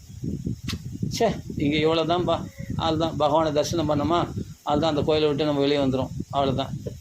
நேராக போவேன். எங்கேயாவது பகவத் குணங்களை யாருன்னா சொல்லுவாங்களான்னு பார்த்தா பகவான் அந்த ஏக்கத்தை பூர்த்தி பண்ணிவிடுவானே. அப்போ அந்த கோயிலை விட்டு அவங்க பார்த்தா நாமசங்கீர்த்தனம் பண்ணுறாங்க, நாமசங்கீர்த்தனம் கேட்டு அதை மட்டும் நாமசங்கீர்த்தனம் முக்கியம், ஏன்னா பகவத் தர்மம் அது. அப்போ இந்த ஃபிலாசபிலாம் கேட்டு வெறுப்படிச்சு போய் வருவேன். வந்துட்டு ஏதோ பிரசாதம் சாப்பிட்டு வருவேன். வந்துட்டா அப்படியே சுற்றுற வேலை தான். அப்போ மயிலாப்பூர், அப்போது இந்த டி நகர், மயிலாப்பூர், இது மாதிரி இடத்துலலாம் எங்கேயாவது கோயில்களெலாம் போய் சுற்றி நிற்பான். அப்போ எங்கேயாவது பாகவதம் நடக்குமா எங்கேயாவது பார்த்தா, அப்போ அயோத்தியா மண்டபத்தில் போனால் அருமையான பாகவத கதை நடக்குது. அப்போ கேட்ட உடனே அண்ணா சொல்கிறார், லட்டாக அருமையான கிருஷ்ண லீலைகளை பற்றி அங்கே பேசுகிறேன். அப்புறமா அங்கே இல்லை, அப்பசாமி டெம்பிளில் சுந்தரகுமார சாமி ஒன்று இடத்துல சொல்கிறார், அங்கே போயிருக்கேன். அப்போ கிருஷ்ண கான சபா, நாரத கான சபா, அங்கெல்லாம் போனால் அருமையான கிருஷ்ண லீலைகளை பற்றி நம்ம என்ன நினச்சோமோ அதை பகவான் உடனே யாரோ மகாத்மா மூலமாக அங்கே போனால் அந்த கதைகளை அப்படி கிருஷ்ண அனுபவம் அருமையான லீலைகளை சொல்ல என்ன அருமையாக இருக்குது அப்படி கேட்கறதுக்கு. அந்த பகவான் அப்போ தான் இந்த நவநீத லீலையெல்லாம் கேட்டபோது சிரிப்பாக வருது, மனசு அடக்க முடியல சிரிப்பு, விழுந்து சிரிக்கிறேன். அது கேட்கறதுக்கு ரசமாக இருக்குது. அப்பா இனிமேல் இதை விடக்கூடாதா, அருமையான கிருஷ்ண கதை கட்சித்து நம்மளுக்கு, லட்டாக கிருஷ்ண கதை கட்சித்து. அப்பா இந்த ஃபிலாசபியே வேணாடா, இனிமேல்ட்டு தத்துவார்த்தமே வேணாம், வேதாந்த விசாரம் வேணாம், எதுவும் வேணாம், வேதாந்த விசாரம் வேணும், நல்லா புரிஞ்சுங்க. ஆனால் பாகவதம் சொல்கிற மாதிரி வேதாந்த விசாரம் வேணும், பகவத்கீதை சொல்கிற மாதிரி வேதாந்த விசாரம் வேணும், புரியுதுங்களா? பக்தியோடு கூடிய வேதாந்த விசாரம் வேணும். பக்தின்ற பேரில், பகவான்ற பேரில் ஒரு வார்த்தை கிருஷ்ண நாமத்தை சொல்லிவிட்டு, கிருஷ்ண பக்தர்கள்னு சொல்லிவிட்டு எல்லாமே பண்ணிட்டு கட்சியில் பகவானை விட்டே தூர போயிடுறீங்களே, பகவானே மறக்கடிச்சிடுறீங்களே, அது மாதிரி சொல்லாதீங்க. ஆனால் கிருஷ்ண பக்தி தான் பண்ணுறீங்க. ஆனால் கட்சியில் பார்த்தா பேசுறதுலாம் பார்த்தா லௌகிகம், பரம லௌகிகத்தை பற்றி பேசி அது வேதாந்தம்னு சொல்கிறாங்க. ஆமாம், பாகவதம்னு சொல்லிட்டு லெக்சர் கொடுக்கும்போது பரம லௌகிகத்தை பற்றி உதாரணம்லாம் லௌகிகமான உதாரணங்கள் எல்லாமே, மனசே கஷ்டமாயிடுச்சு. பகவான் சொல்கிறான், உனக்கு உதாரணம் வேணுமா? பகவத்கீதை தானே, பகவத்கீதை கிளாஸ் எடுக்கட்டுமா? நான் எடுத்து ஏன் இஷ்டப்படி இல்லை, மகான்கள் எப்படி சொன்னாங்களோ அப்படி நான் கிளாஸ் எடுக்கட்டுமா? பகவத்கீதை கிளாஸு கேட்குறீங்களா? என்ன சொல்லியிருக்கான்? அதில் இருக்கிற உதாரணத்தை வச்சே நீ கதை சொல்லு போதும். கூர்மா அங்காணிவ, எப்படி ஒருத்தன் கூர்மமானது தன் புலன்களை ஸ்திதப்பிரஜனுடைய நிலையை சொல்லும் பொழுது அர்ஜுனன் கேட்டுட்டு வரான். அந்த ஸ்திதப்பிரஜ நிலையை பகவான் சொல்லிட்டு வரான். அந்த சொல்லிட்டு வரும்போது என்ன சொல்கிறான் பகவான்? அந்த கூர்மா அங்காணிவ, அழகான விளக்கம். இது எப்படி இருக்கு? பெரிய ஃபிலாசபி இது, தெரியுமா? இந்திரியங்களை எப்படி அடக்கணுமா அதுக்கு உதாரணம் சொல்கிறான். அந்த கூர்மத்தினுடைய அங்கங்களை 5 புலன்களையும் அப்படியே உள்ளே அடக்கிடுச்சுன்னா மதம் பிடித்த யானையே வந்து மிதித்தாலும் அந்த ஓடு அவ்வளோ ஸ்ட்ராங்காக இருக்குமா, ஒன்றும் பண்ண முடியாதான். அந்த உள்ளே இருக்கிற ஆமையை ஒன்றுமே பண்ண முடியாது, அது ஃபுல் பாதுகாப்பில் இருக்குது. அது மாதிரி ஒருத்த இந்திரியங்களை கண்ட்ரோலுக்கு கொண்டு வந்துட்டான்னு சொன்னால், விருப்பு வெறுப்புகளை தன் உள்ளுக்குள்ளே அடக்கிட்டான்னு சொன்னால், அவன் இந்த மதம் பிடிச்ச யானை போல் அந்த மாயையானது அவனை ஒன்றுமே பண்ண முடியாது. அவன் உறுதியான ஓட்டுக்குள்ளே பாதுகாக்கப்படுபவன் போல அவனுடைய அந்த மாயையானது அவனுக்கிட்ட நெருங்க முடியாமல் அவன் சுகவாசியாக அவனால் வாசம் பண்ண முடியும். அவன் பூர்ண பாதுகாப்பில் அவன் இருக்கின்றான் அப்படின்னு அர்த்தம். அப்படிப்பட்ட பெரிய விஷயத்தை அழகாக ஒரு கூர்மாங்காணிவன் ஒரே ஒரு அந்த வார்த்தையில் அடக்கிட்டார். கொஞ்சம் யோசித்து பார்க்கணும். இந்த மகான்கள் வாக்கில் கேட்கும் பொழுது அந்த கூர்மாங்காணி, இந்த உதாரணமே போதுமே, இதுவே நல்ல ஃபிலாசபி ஆச்சு. அப்புறமா ஆபூர்யமானாம் அச்சல பிரதிஷ்டம் சமுத்திரமாவா என்ன காமி, அழகாக சமுத்திரத்தை உதாரணமாக சொல்கிறாரு. எப்படி சமுத்திரமானது சூரியனால் உறிஞ்சப்படும் பொழுதும் அந்த சமுத்திரம் குறையதில்லையோ, எப்படி மழை காலத்தில் நதிகளால் வந்து நிரப்பப்படும் பொழுதும் கடல் எல்லையை தாண்டுவதில்லையோ, எப்போதும் நிறைகடலானது கம்பீரமாக எப்பொழுதும் இருக்கிறது போல சூரியன் உறிஞ்சப்படுறதுனால அதனுடைய அலைகள்லாம் நல்லா கம்பீரமாக எழும்பாமையாக இருக்குது, அப்பவும் கம்பீரமாக இருக்குது. அதே சமயத்தில் நிறைய அலைகள் வந்து நல்ல கரை தாண்டி போயிடுச்சுன்னா அப்பவும் கரையை தாண்டாமல் அது எப்பவும் ஒரே மாதிரி பிரசன்னமாக கம்பீரமாக இருக்குது. அந்த சமுத்திரம் போல எவன் பூரணமாக எவ்வளோ ஆசைகள் படத்தக்க விஷயங்கள் உலகத்தில் நம்ம வந்துட்டு இருக்கோம். ஒரு இடத்துல நம்மளுக்கு மனசு துன்புறுத்தக்கூடிய விஷயங்கள் வந்துருக்கோம். 2 நிலையிலையும் எப்படி அந்த கம்பீரமாக சமுத்திரம் போல பரந்த கடல் போல மனசு பறந்து விரிந்திருக்கிறதோ அவன்தான் அந்த சாந்தி, அந்த ஸ்தித பிரக்தியினுடைய நிலையே. ஸ்தித பிரக்தின்னு அவன்தான் அப்படின்னு கீதையில் அழகாக சொல்கிறார் இல்லை. அப்போ நம்ம சமுத்திரத்தை பார்க்கணும். அப்போ இயற்கையான ஒரு வஸ்துவே, ஒரு ஆமை சமுத்திரத்தில் தான் இருக்குது. அந்த சமுத்திரத்தையும் நம்ம பார்க்குறோம், பீச்சை பார்க்குறோம். அப்போ அதை பார்க்கும்போது அதுலேருந்து நம்ம ஆத்மஸ்வரூபத்தை கற்றுக்கணும், எப்படி இருக்கணும் ஒரு ஸ்தித பிரக்ஞன் அப்படின்னு நம்மளுக்கு ஈஸியாக புரிய வைக்கிறார் இல்லையா. இதை போய் ஏன் கடினமாக்குறீங்க நீங்கள்? இதை போய் எதுக்கு கடினமாக்குறீங்க? ஏன்பா உபனிஷத்துக்கெல்லாம் எங்களால் படிக்க முடியாது, வேதங்கள்லாம் படிக்க முடியாது, இதெல்லாம் ரொம்ப கடினமான விஷயங்கள் சொல்லிட்டு தானே நாங்கள் பகவத்கீதையை பகவான் எளிமையாக்கி கொடுத்தான் நம்மளுக்கு. அந்த உபனிஷத்தினுடைய கீதா உபனிஷத்சு அப்படின்னு பகவான் எளிமையாக்கி நம்மளுக்கு கொடுத்துருக்கான். அதையே நீங்கள் விரிவாக்கி ஏன் அது ஏற்கனவே எங்களுக்கு கஷ்டமாக இருக்குது, அதுவே சுருக்கம், அந்த சுருக்கமே போதும், அதுவே எங்களுக்கு விரிவானது. கர்ம யோகம், ஞான யோகம், தியானம் நிறைய பெருசாக சொல்லியிருக்கான். எங்களுக்கு இதுவே போதுமானது. இதுக்கு கமெண்ட்ரி கொடுத்து இது ஏன் இன்னும் எலாபரேட்டாக பண்ணி புரியாதபடி சொல்கிறீங்க? ஏன் எங்களை குழப்புறீங்க? ஏன் அதுக்கு ஒரு லெக்சர் கொடுத்து அதுக்கு ஒரு 1 மணி நேரம் டைம் வேஸ்ட் பண்ணுறீங்க? 1.5 மணி நேரம். எனக்கு அதுதான் மனசு கஷ்டமாக இருக்குது. அதில் ஒரு அந்த டைமில் கொஞ்சம் கிருஷ்ண கதையை பேசலாமே, இல்லை இருக்கிறத சொல்லணுமா, அதில் இருக்கிற அந்த உதாரணத்தை வச்சு அழகாக சொல்லிடலாமே, போதுமே. பகவான் நிறைய பத்மபத்திரம் வாம்பசக, தாமரையில் நீர்மறி வட்டம், இதெல்லாம் நிறைய உதாரணங்கள் அங்கங்கே பகவான் சொல்லிட்டு வரானே. ஜனக மகாராஜை பற்றி சொல்கிறான் கர்மயோகத்தில். அப்போ அவருடைய கதைகள் அங்கே பாகவத் ராமாயணத்தில் வருது, பாகவத்தில் வருது, அந்த மகாபாரத்தில் வந்து அந்த கதைகளை நீங்கள் எடுத்து சொல்லலாமே, அவர் எப்படி வாழ்க்கை நடத்தினார்னு. அப்போ மக்களுக்கு அந்த கதையாகவும் இருக்கும், அதே அந்த கர்ம யோகத்தை உபதேசமாகவும் இருக்கும்.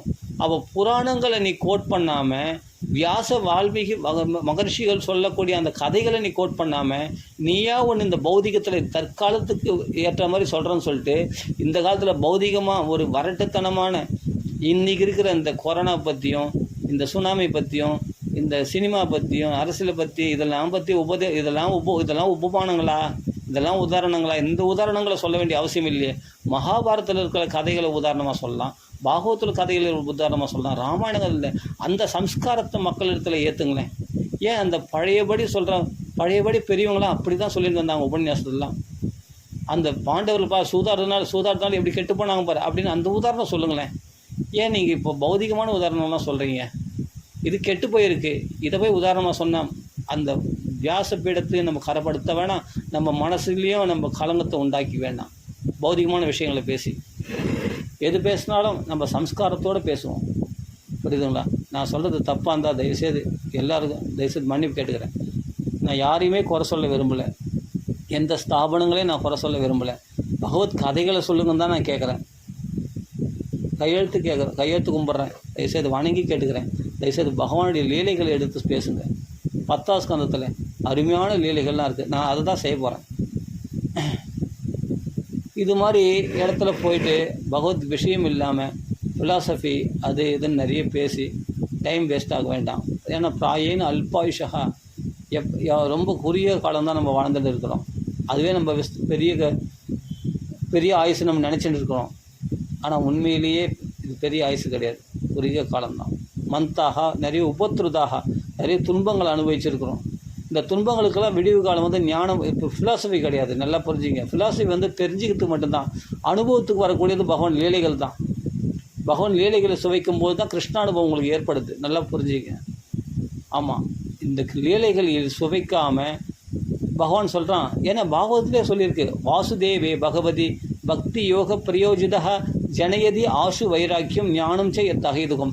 எப்போ வாசுதேவனுடைய பக்தியில் இருக்கிறியோ அப்போவே ஆசு சீக்கிரமாக ஞானத்தில் வைராக்கியத்தில் நிலைநிறுத்தப்படுகிறாய். ஞானத்துக்காக தனியாக ஃபிலாசபி பேசிட்டு காலத்தை விரயமாக்க வேண்டாம். வைராக்கியத்துக்காக இந்த உலக ஆசைகள்லாம் பொய்யானது அதை சொல்லிட்டு காலத்தை விரயமாக்க வேண்டாம்.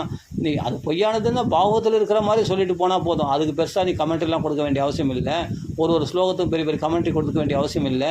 அதில் இருக்கிறத ஆசிட்டிஸ் அப்படியே சொன்னாவே போதுமானது. புரியுதுங்களா? அது எப்போ அந்த ஞான வைராக்கியத்தை பற்றி எதுவும் தெரிஞ்சிக்க வேண்டியது. ஏன்னா அனித்தியமானது தெரிஞ்சிக்கினா தான் நம்மளுக்கு பகவத் பக்தியில் உறுதியான புத்தி வர்றதுக்காக இது துக்காலயம் அசாஸ்வாதம்ன்ற விஷயத்தை ஏதோ ஓரளவுக்கு விளக்க வேண்டியது தான். ஓவராக அது போர் அடிக்கிற மாதிரி விளக்கக்கூடாது. அந்த வைராக்கியத்தையும் ஞானத்தையும் சுருக்கிட்டு அந்த ஞான வைராக்கியத்தில் நீ நிலைச்சு நிற்கணும்னா பகவத் பக்தியில் ருச்சியை வளர்த்துக்கணும். வாசுதேவே பகவதி பக்தி யோக பிரயோஜிதா ஜனயதி ஆஷு வைராக்கியம் ஞானம் செய்ய தகைதுகம். நீ தனியாக ஞானத்துக்காக நீ ஃபிலோசபி பிரயத்தனம் பண்ணால் கூட மோட்சத்துக்கு ஆசைப்படுவேன். ஆனால் இங்கே அகைதுகம் எந்தவித பலனை எதிர்பார்க்காத தூய ஞானமே உண்டாயிடுமா. எப்போன்னா நீ பகவத் குணங்களை பற்றி பேசிகிட்டு இருக்கும்போது ஞானத்தில் தான் இருக்கிற. ஞானம்னா நான் ஆத்மநிலையில் தானே இருக்கிற. நீ இப்போது சதா வைகுண்ட நிலையா ஹரிகீர்த்தன தத்பராக லீலாமிருத ரசோன்மத்தாக கதாமாத்திரைக ஜீவினா அப்படின்னு சொல்கிறாங்களே. லீலா அமிர்த ரசத்தில் உண்மத்தை நான் பித்து பிடித்தவனான் இருக்கும் பொழுது நீ சதா வைகுண்ட நிலை வைகுண்டவாசி, அதாவது என்னன்னா நீ ஆத்மஸ்வரூபத்தில் நிலைச்சிருக்கிறாய் அப்படின்னு தெரிஞ்சுக்கோ. அப்போது பசிதாகம் உனக்கு இருக்காது. கதா மாத்திரைக்கு ஜீவினஹா, அப்போ அந்த கதை மாத்திரம் உன்னை ஜீவிக்க வச்சிடும். உனக்கு பசிதாகம் உனக்கு வந்து வாட்டாது, தேக தர்மங்கள் உன்னை வாட்டாது அப்படின்னு சொல்லியிருக்கு இல்லையா. யார்? சனகாதி முனி நாரதன் சொல்கிறார் சனகாதி முனிவர்கள் அப்படி வாழ்ந்தாங்கன்ட்டு. அப்படிலாம் இருக்க முடியுமானா சனகாதி முனிவர்கள் வாழ்ந்திருக்காங்களே. நிசேஷ சேஷ முககீத கதைகபானாக பிரேம பிரகாச கருதியை சரணம் கதோஸ்மி. அந்த மிச்சமில்லாமல் ஆதிசேஷன் வாக்குலேருந்து அந்த பிரேம பிரகாசத்தோட கதைகளை கேட்டுக்கொண்டு அப்படி அவர்கள் அந்த ஸ்டெமினாவோடு இருந்திருக்காங்களே. அவர்கள் சாப்பிடாமல் இருந்திருக்காங்களே. அன்னாகாரம் இல்லாமல் பரீட்சித்து மகாராஜன் 7 நாள் பாகவத கதை கேட்டிருக்காரே. இருக்க முடியுமே. 24 hours கிருஷ்ண பக்தியில் இருக்க முடியுமானா இருக்க முடியுமே. அப்படி இருந்து காமிச்சிருக்காங்களே. சனகாதிமணி இவர்கள் காண்பிச்சிருக்காங்க, நாரதர் காண்பிச்சிருக்காரு. துருவன் இரவும் பகலுமா தபஸில் கிருஷ்ண தரிசனத்தில் அப்படியே மெய்மறந்து அந்த 5 மாதமாக அவரால் இருக்க முடிஞ்சதே. நடுவில் சிறிது ஆகாரம் கொஞ்சம் 3 நாளைக்கு ஒருத்தர் தான் கண்ணை திறந்து சாப்பிட்டார் தெரியுமா துருவனு. அப்படிலாம் இருந்திருக்காங்களே. எத்தனையோ நாள் பனி கட்டி ஐஸ் கட்டி மலையில் உள்ளுக்குள்ளே புகுத்தி ஒரு குகைக்குள்ளே அடைச்சி பிரகலாதனை பட்னியாக போட வச்சு அப்படிலாம் இருந்திருக்கான். அப்போல்லாம் கிருஷ்ணன் ஸ்மரணத்தில் உயிர் வாழ்ந்துருக்காரே பிரகலாதன், 5 வயசு பையன். முடியுமே. மலையிலேருந்து கீழே தள்ளும்போது கூட அவருக்கு அந்த பாதிப்பு ஏற்படலையே கிருஷ்ண தியானத்தினால. மகான்கள் வாழ்ந்து காண்பிச்சிருக்காங்களே. அப்படிப்பட்ட காளிகளில் வெட்ட வரும்போது கூட சதா வாசுதேவ தியானத்தில் அந்த பரபிரமாய் பகவத் தியானத்தில் மெய்மறந்து போன ஜடபரத்துக்கு ஒரு பாதிப்பே ஏற்படலையே. அந்த காளியே அவர்களை வெட்டி இவளை பாதுகாத்தாலே பகவானால் ஏவப்பட்டு. அப்புறம் அப்படி மகான்கள் வாழ்ந்து காண்பிச்சிருக்காங்களே. பகவத் பக்திலே 24 இருக்க முடியுமானா இருக்க முடியும்னு காண்பிச்சிருக்காங்களே. நாம் ஏன் புரிஞ்சிக்கல? சுகாச்சாரியர் கதை கேட்குற பரிசுத்துக்கே பசிதாகத்தை மறக்கடிக்க முடியும்னு சொன்னால் பகவத் விஷயங்களில், அப்போ சுகாச்சாரியர் கதை சொல்கிறவர் எப்படி இருந்திருப்பாருன்னு யோசிச்சு பாருங்கள். இதெல்லாம் முடியும் தானே காண்பிச்சுட்டு போயிருக்காங்க நமக்கு பாகவதத்துலேயும் பகவத்கீதையிலையும். அப்போ அதில் சொல்லக்கூடிய ஃபிலாசபி, அதில் சொல்லக்கூடிய உதாரணங்களை வச்சே நீங்கள் சொல்லியிருந்தாவே போதுமே. இதுக்கு வரட்டு வேதாந்தம் வேண்டாமே. சைனாக்காரனை பற்றி பேச வேண்டிய அவசியம் என்ன? நம்மளுக்கு சைனாக்காரனுக்கு என்ன இருக்குது? பாகிஸ்தானை பற்றி பேசுறது இதெல்லாம் உதாரணம் சொல்லின்னு இருக்காங்க பகவத்கீதை பாகவத கிளாஸுன்னு சொல்லிட்டு என்னென்னவோ அங்கே அரசியலை பற்றிலாம் பேசுகிறாங்க. சன்னியாசி என்னது சொல்ல சரி, அதெல்லாம் நம்ம சொல்லக்கூடாது. ஏன்னா பாகவதர்கள் அவர்களும் பகவான் நாமா சொல்கிறவங்க. அதனால் நான் தயவுசெய்து அவங்க தண்டமிட்டு நான் மன்னிப்பு கேட்டுக்கிறேன். தப்பு தான். ஆனால் என்னால் இந்த எனக்கு சிலதெல்லாம் ஜீர்ணிக்க முடியல. ஏன் ஜீர்ணிக்க முடியலனா, இந்த டைமில் இவ்வளோ மக்களை வர வச்சுருக்காங்க இந்த கோயிலில். அழகாக பகவத் கதைகளை அது ரசமாக சொல்லாமே. என்னை விட்டால் உடனே போய் சொல்லிடுவேன் நான். அது மாதிரி ஒரு ஆர்வம் பீரியட் அடிக்குது தெரியுமா. மனசு கஷ்டமாக இருக்குது தெரியுமா. இது மாதிரி ஃபிலாசபின்ற பேரால் ஒருத்தர் தமிழில் வியாக்கியானம் பண்ணுறதான், அவர் இங்கிலீஷில் சொல்கிறதான், தமிழில் வியாக்கியானம் பண்ணுறதான், ஒன்றுமே புரியல தெரியுமா. எனக்கு ரொம்ப அழையவே ஆகிப்போச்சு. எனக்கு என்னடா இந்த டைமை போய் பாகவதம் சொல்லி அருமையான கதைகளை சொல்லாமே. அருமையான நரசிம்ம அவதார கதையை சொல்லலாம், வரஹோதர கதையை சொல்லலாம், நிறைய இருக்குது. இந்த டைமில் போய் மக்கள் எல்லாம் இவ்வளோ பேர் கோடு வச்சுருக்காங்க. இவ்வளோ பேர் பார்க்கும்போது எவ்வளோ ஆசையாக இருக்குது தெரியுமா. இவர்களுக்கெல்லாம் கிருஷ்ண கதையில் மிதக்க வைக்கலாம், கிருஷ்ண கதைகளை சொல்லி ரசிக்க வைக்கலாமா அப்படின்னு எவ்வளோ ஆசையாக இருக்குது தெரியுமா. சே இவங்கெல்லாம் உட்கார வச்சு அழகாக கிருஷ்ணன் என்னென்னலாம் லீலைகள் பண்ணான், நவநீத லீலைகள் சொல்லாமே, அப்படிப்பட்ட மிருதபக்ஷன் லீலை சொல்லாமே, உரலில் கட்ட உழுகலை பந்தனம் கதை சொல்லாமே அப்படின்னு எவ்வளோ ஆசையாக இருக்குது தெரியுமா. அதெல்லாம் பார்க்கும்போது இவ்வளோ ஜனங்க வர்றது பெரிய விஷயம். வந்திருக்கிற போது இவ்வளோ ஃபிலாசபி பேசினவங்க இருக்கிறாங்களே. ஐயோ நான் என்ன பண்ணுறது. கிருஷ்ணா கிருஷ்ணா கிருஷ்ணா அந்த இடத்துலாம் பகவத் குணங்களை பற்றி பேசலாமே அப்படின்னு எவ்வளோ ஆசையாக இருக்குது தெரியுமா. அந்த இடத்துல நம்ம இல்லாமல் போய்ட்டுமே மனசு கஷ்டமாக இருக்கிறதெல்லாம் பார்க்கும்போது. நான் என்ன சொல்கிறேன்னா, ஃபிலாசபி ஓகே, நீங்கள் பகவத்கீதையில் ஒரு ஸ்லோகம், பாகவதத்தில் ஒரு 2 ஸ்லோகம் சொல்கிறீங்க, அதை வச்சு நீங்கள் ஃபிலாசபி பேசுகிறீங்க, அதில் என்ன லாபம் சொல்லுங்க பார்க்கலாம். எல்லாம் இப்போ ஆத்ம ஞானத்தை அடைஞ்சிட்டாங்களா? வெளியில் வந்த உடனே பரம லௌகிகம். அங்கேயே பாலிடிக்ஸ் நிறைய இருக்குது தெரியுமா, போட்டி. நீ பெரிய ஆளா நான் பெரிய ஆளா, அதில் பதவியில் எல்லாம், அதில் வேறு உயர்ந்த பதவியில் யார் இருக்கணும் அப்படின்றதெல்லாம் போட்டி இருக்குதாங்க. அதெல்லாம் வேணாம், அதெல்லாம் சொல்லக்கூடாது. கோயில் அதெல்லாம் டெம்பிள் சர்வீஸ் பண்ணுறாங்க, எதுவுமே நான் சொல்லக்கூடாது. இருந்தாலும் அதெல்லாம் இருக்குது. அப்போ மனசில் எந்த அளவுக்கு சுத்தமாக இருக்குது பாருங்கள். அவ்வளோ நாமா சொல்கிறாங்க, அவ்வளோ ஃபிலாசபி பேசுகிறாங்க. கடைசியில் பார்த்தா சின்ன ஒரு 10 ரூபாய்க்கு அடிச்சுக்கிறாங்க.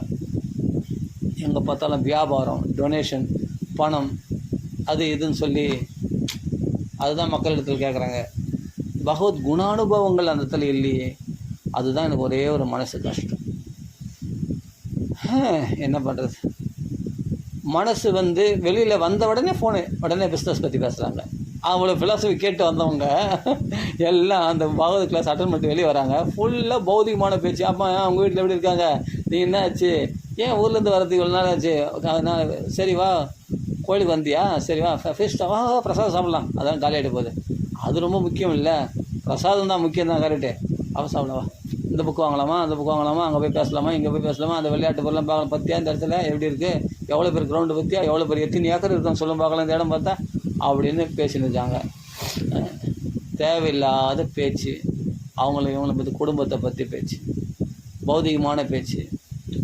அவ்வளோதான். அங்கேருந்து அப்படியே எல்லாத்தையும் பார்த்துன்னு சுற்றின்னு அப்படியே பீச்செல்லாம் சுற்றி பார்த்துன்னு ஜாலியாக அவ்வளோதான். அப்படியே வீட்டுக்கு போக வேண்டியது தான். அந்த ஒரு மேடை ஏறி பேசும்போது ஆறு போல் பேச்சு, கீழே இறங்கி வந்தபோது சொன்னதெல்லாம் போச்சு அப்படின்னு அவங்கள ஒரு பாட்டு. அது மாதிரி அந்த இடத்துல கிருஷ்ண பக்தி அதோட க்ளோஸ். உனக்கு எனக்கு ஞான பிராப்தியோடு கிடையவே கிடையாது. உனக்கு எனக்கு அதான் இந்த கோயில் வாசல் தாண்டிட்டு வந்துட்டேன், உனக்கு எனக்கு கட் ஆகிடுச்சு, அவ்வளோ தான் படம். உனக்கு கிருஷ்ணா உனக்கு ரிலேஷன்ஷிப் கிடையாது, அதோட அத்தனாதையும் பார்த்துக்கலாம் வரட்டா அப்படின்ட்டு எல்லாம் பாய் சொல்லிட்டு கிளம்பி போயினேங்கிறாங்க. காரில், டூ வீலரில் எல்லாம் கிளம்பி போகிறாங்க. ஜம்முன்னு சூப்பர். அப்படி தான் இருக்கணும். சபாஷ். கிருஷ்ண பக்தினா அப்படி தான் இருக்கணும். அவள் தான் அந்த ஃபேஸ்ட்டு சாப்பிட்டு முடிச்சிட்டாங்க பார், அவள் தான் ஜாலியாக 2 பாட்டு ஆடினா குதிச்சோமா போனோமா. நல்ல காலம் அந்த நாம சங்கீர்த்தனம், அந்த குதிக்கிறது ஆரத்து பாரது அதனால் கொஞ்சம் கவரப்படுது, அது வரையும் சந்தோஷம். ஆனால் குணானுபவம் இல்லையே, கிருஷ்ண கதை இல்லையே, பாகவதம் இல்லையே. பாகவதன்ற பேரால் என்னென்னவோ சொல்கிறாங்க, பாகவதம் இல்லையே, உண்மையான பாகவதம். அப்போ அந்த ஏக்கம் இருக்கு இல்லையா, அப்போ தான் பார்த்து என்ன பண்ணேன், சரி நம்மளே வீட்டில் பாகவதம் படிப்போம். அழகாக சில மகான்கள் இடத்துல போய் பாகவதம் கேட்டு அந்த அவரெல்லாம் அத்வைதிகள் துவைதிகள் இதெல்லாம் என்னென்னவோ சொல்லுவாங்க. எனக்கு அதெல்லாம் முக்கியம் இல்லை. கிருஷ்ண கதை சொல்கிறியா, நீ தான் வைஷ்ணவன், அவ்வளோதான். கிருஷ்ண கதையை சொல்லியா, அது தேவலோகமே ஆனாலும் சேவிக்க வேண்டாம் அப்படின்னு பாகவதத்தில் சொல்லியிருக்கு. நேராக போனேன், இந்த மகாநிலத்தில் போய் பாகவதம் கேட்டேன். அருமையாக இருக்குது. அருமையாக கிருஷ்ணலீலைகளை பற்றி சொல்கிறாங்க, ஸ்லோகமாக சொல்கிறாங்க, லட்டாக இருக்குது. அழகாக போதும் கேட்டோம். அப்புறமா நம்ம என்ன பண்ணோம், பகவானே எனக்கு பக்தி கொடு, பகவானே எனக்கு முக்தி கேட்கல, பக்தி கொடு. அதே சமயத்தில் பாகவதத்தை புரிகிற மாதிரி எனக்கு அனுகிரகம் பண்ணு. நான் ஏன் கேட்கணும், அவனே கொடுப்பாங்கலாம். அழகாக புஸ்தகத்தை திறந்தா லட்டா பகவத் குணங்கள் என்றைக்கோ கேட்டதெல்லாம் ஞாபகம் வருது அந்த ஸ்லோகங்களை படிக்கும்போது. அப்படியே நம்மளுக்கும் பகவான் சில விஷயம் புரிய வைக்கிறான். அப்போ படித்து அந்த ஸ்லோகங்களை அனுபவித்து அப்படியே நம்ம இப்போ போட்டுன்னு இருக்கிறோம். நம்ம அந்த கதையாக அப்படியே கேட்குறதுக்கு அவ்வளோ சுவையாக இருக்குது. ஞானம் கூட இதில் இருக்குது பாகவத்தில். அதில் சொல்கிற ஞானத்தோடு அந்த இப்போ குளிங்க பட்சியை பற்றி இறங்க சொல்கிறான். அந்த குளிங்க பட்சி அந்த ஒரு கதையோடு சொல்லு பாருங்கள். புரஞ்சன பாக்கியன்னு ஒரு கதை இருக்குது, அதில் சொல்லாத ஞானமாக நீங்கள் சொல்லிட்டு போகிறீங்க. அந்த கதையோடு சொல்லணுங்க. பாகவதத்தில் எந்த முறையை கடைப்பிடிக்கிறாங்களோ அந்த முறைப்படி ஞானத்தை நம்மளுக்கு உள்ளே புகுத்தினா தான் இதுவே ஈஸியாக இருக்குது. இதை போய் நீங்கள் கமெண்ட்ரி கொடுக்குறேன்னு சொல்லிட்டு கஷ்டப்படுத்துறீங்க பாரு, அதான் ரொம்ப கஷ்டமாக இருக்குது. பாகவதத்தில் சொல்கிறத சொன்னாவே ஈஸியாக இருக்கணும் எங்களுக்கு, அது கேட்டாவே ஈஸியாக புரியும். ஆனால் இது இது இப்படி எடுத்துக்கூடாது, அப்படி எடுத்துக்கணும், நாங்கள் சொல்கிற முறைப்படி தான் எடுத்துக்கணும், இல்லை நீ தப்பாக புரிஞ்சுப்பீங்கன்னு சொல்லி என்னாச்சு, ஆக்சுவலி எங்களை தப்பாக தான் புரிஞ்சிக்க வச்சுட்டாங்க. ஆமாம், பெரிய புஸ்தகம், ஆமாம் அவங்க போட்டிருக்காங்க. அதெல்லாம் படித்து பார்த்தா ஒரு ஸ்லோகத்துக்கு இவ்வளோ பெரிய கமெண்ட்ரி. அப்பா, அதெல்லாம் என்றைக்கு படித்து முடிக்கிறது? அதுக்கு ஆயுசும் போதாது, அதுக்கு மந்த மதையாக, அதுக்கு புத்தியும் படாது, மந்த பாக்கியாக. எங்களுக்கு அது படிக்கிற பாக்கியமும் கிடையாது. உபத்திரதாக நிறைய கஷ்டங்கள் நடுவில் அது நடக்கவே நடக்காது. அப்படின்னா பாகவதம் ஃபுல்லாக படிக்க முடியும். நாங்கள் இப்போ என்ன பண்ணால் சப்தாகமாக நாங்கள் பாகவதம் படிக்கிறோம். அப்படியே ஸ்லோகமாக 7 நாளுக்குள்ளே அந்த பாகவதம் ஃபுல்லாக முடிச்சிடும். எப்படி இருக்குது? இது மாதிரி எத்தனையோ சப்தாகம் பண்ணியாச்சு, எத்தனையோ பாகவதம் படித்தாச்சு. அப்போனா நான் ரெண்டாக இருக்குது கதை, ஈஸியாக புரிய வைக்கிறான். ஒரு தடவை படித்தா புரியாது, 2 தடவை படித்தா புரியாது, 10 தடவை படித்தா பகவான் கருணை காட்டுவான். என்ன இவன் நம்ம பாகவதத்தை எப்படி படிச்சுக்கிறான், சரி அவனுக்கு புரிய வைப்போம், நம்ம லீலைகளை சுவைக்க வைப்போம் அப்படின்னு அருமையாக அந்த நவநீத லீலை, பிரதபக்ஷ லீலாம் சுவைக்க வைக்கிறான். தசமஸ்கந்தம் மட்டும். அப்போ 9ஆம் ஸ்கந்தத்தில் பார்த்தா பரசுராம லீலை, ராமோதர லீலை, அம்பரீஷ சரித்திரங்கள், இது சிவன மகரிஷியனுடைய சரித்திரங்கள், சுகன்யனுடைய சரித்திரம், அப்புறமா சௌபரி மகர்ஷியினுடைய சரித்திரங்கள், இக்ஷ்வாகனுடைய சரித்திரம், எல்லா சரித்திரங்களும், சந்திரவம்சம், சூரிய வம்சம், எல்லா வம்சமும் வருது இதில். அந்த 2 வம்சமும் வருது. அருமையாக இருக்குது அதெல்லாம் கேட்கும்போது. அருமையாக அதில் நீந்தலாம் அப்படியே. அப்பா போதண்டாப்பா இந்த பாகவதம் அப்படின்னு சொல்லிட்டு படிக்க 8ஆம் ஸ்கந்தம் பார்த்தா அமிர்த மதம் இல்லை, அமிர்தமான கதை அது.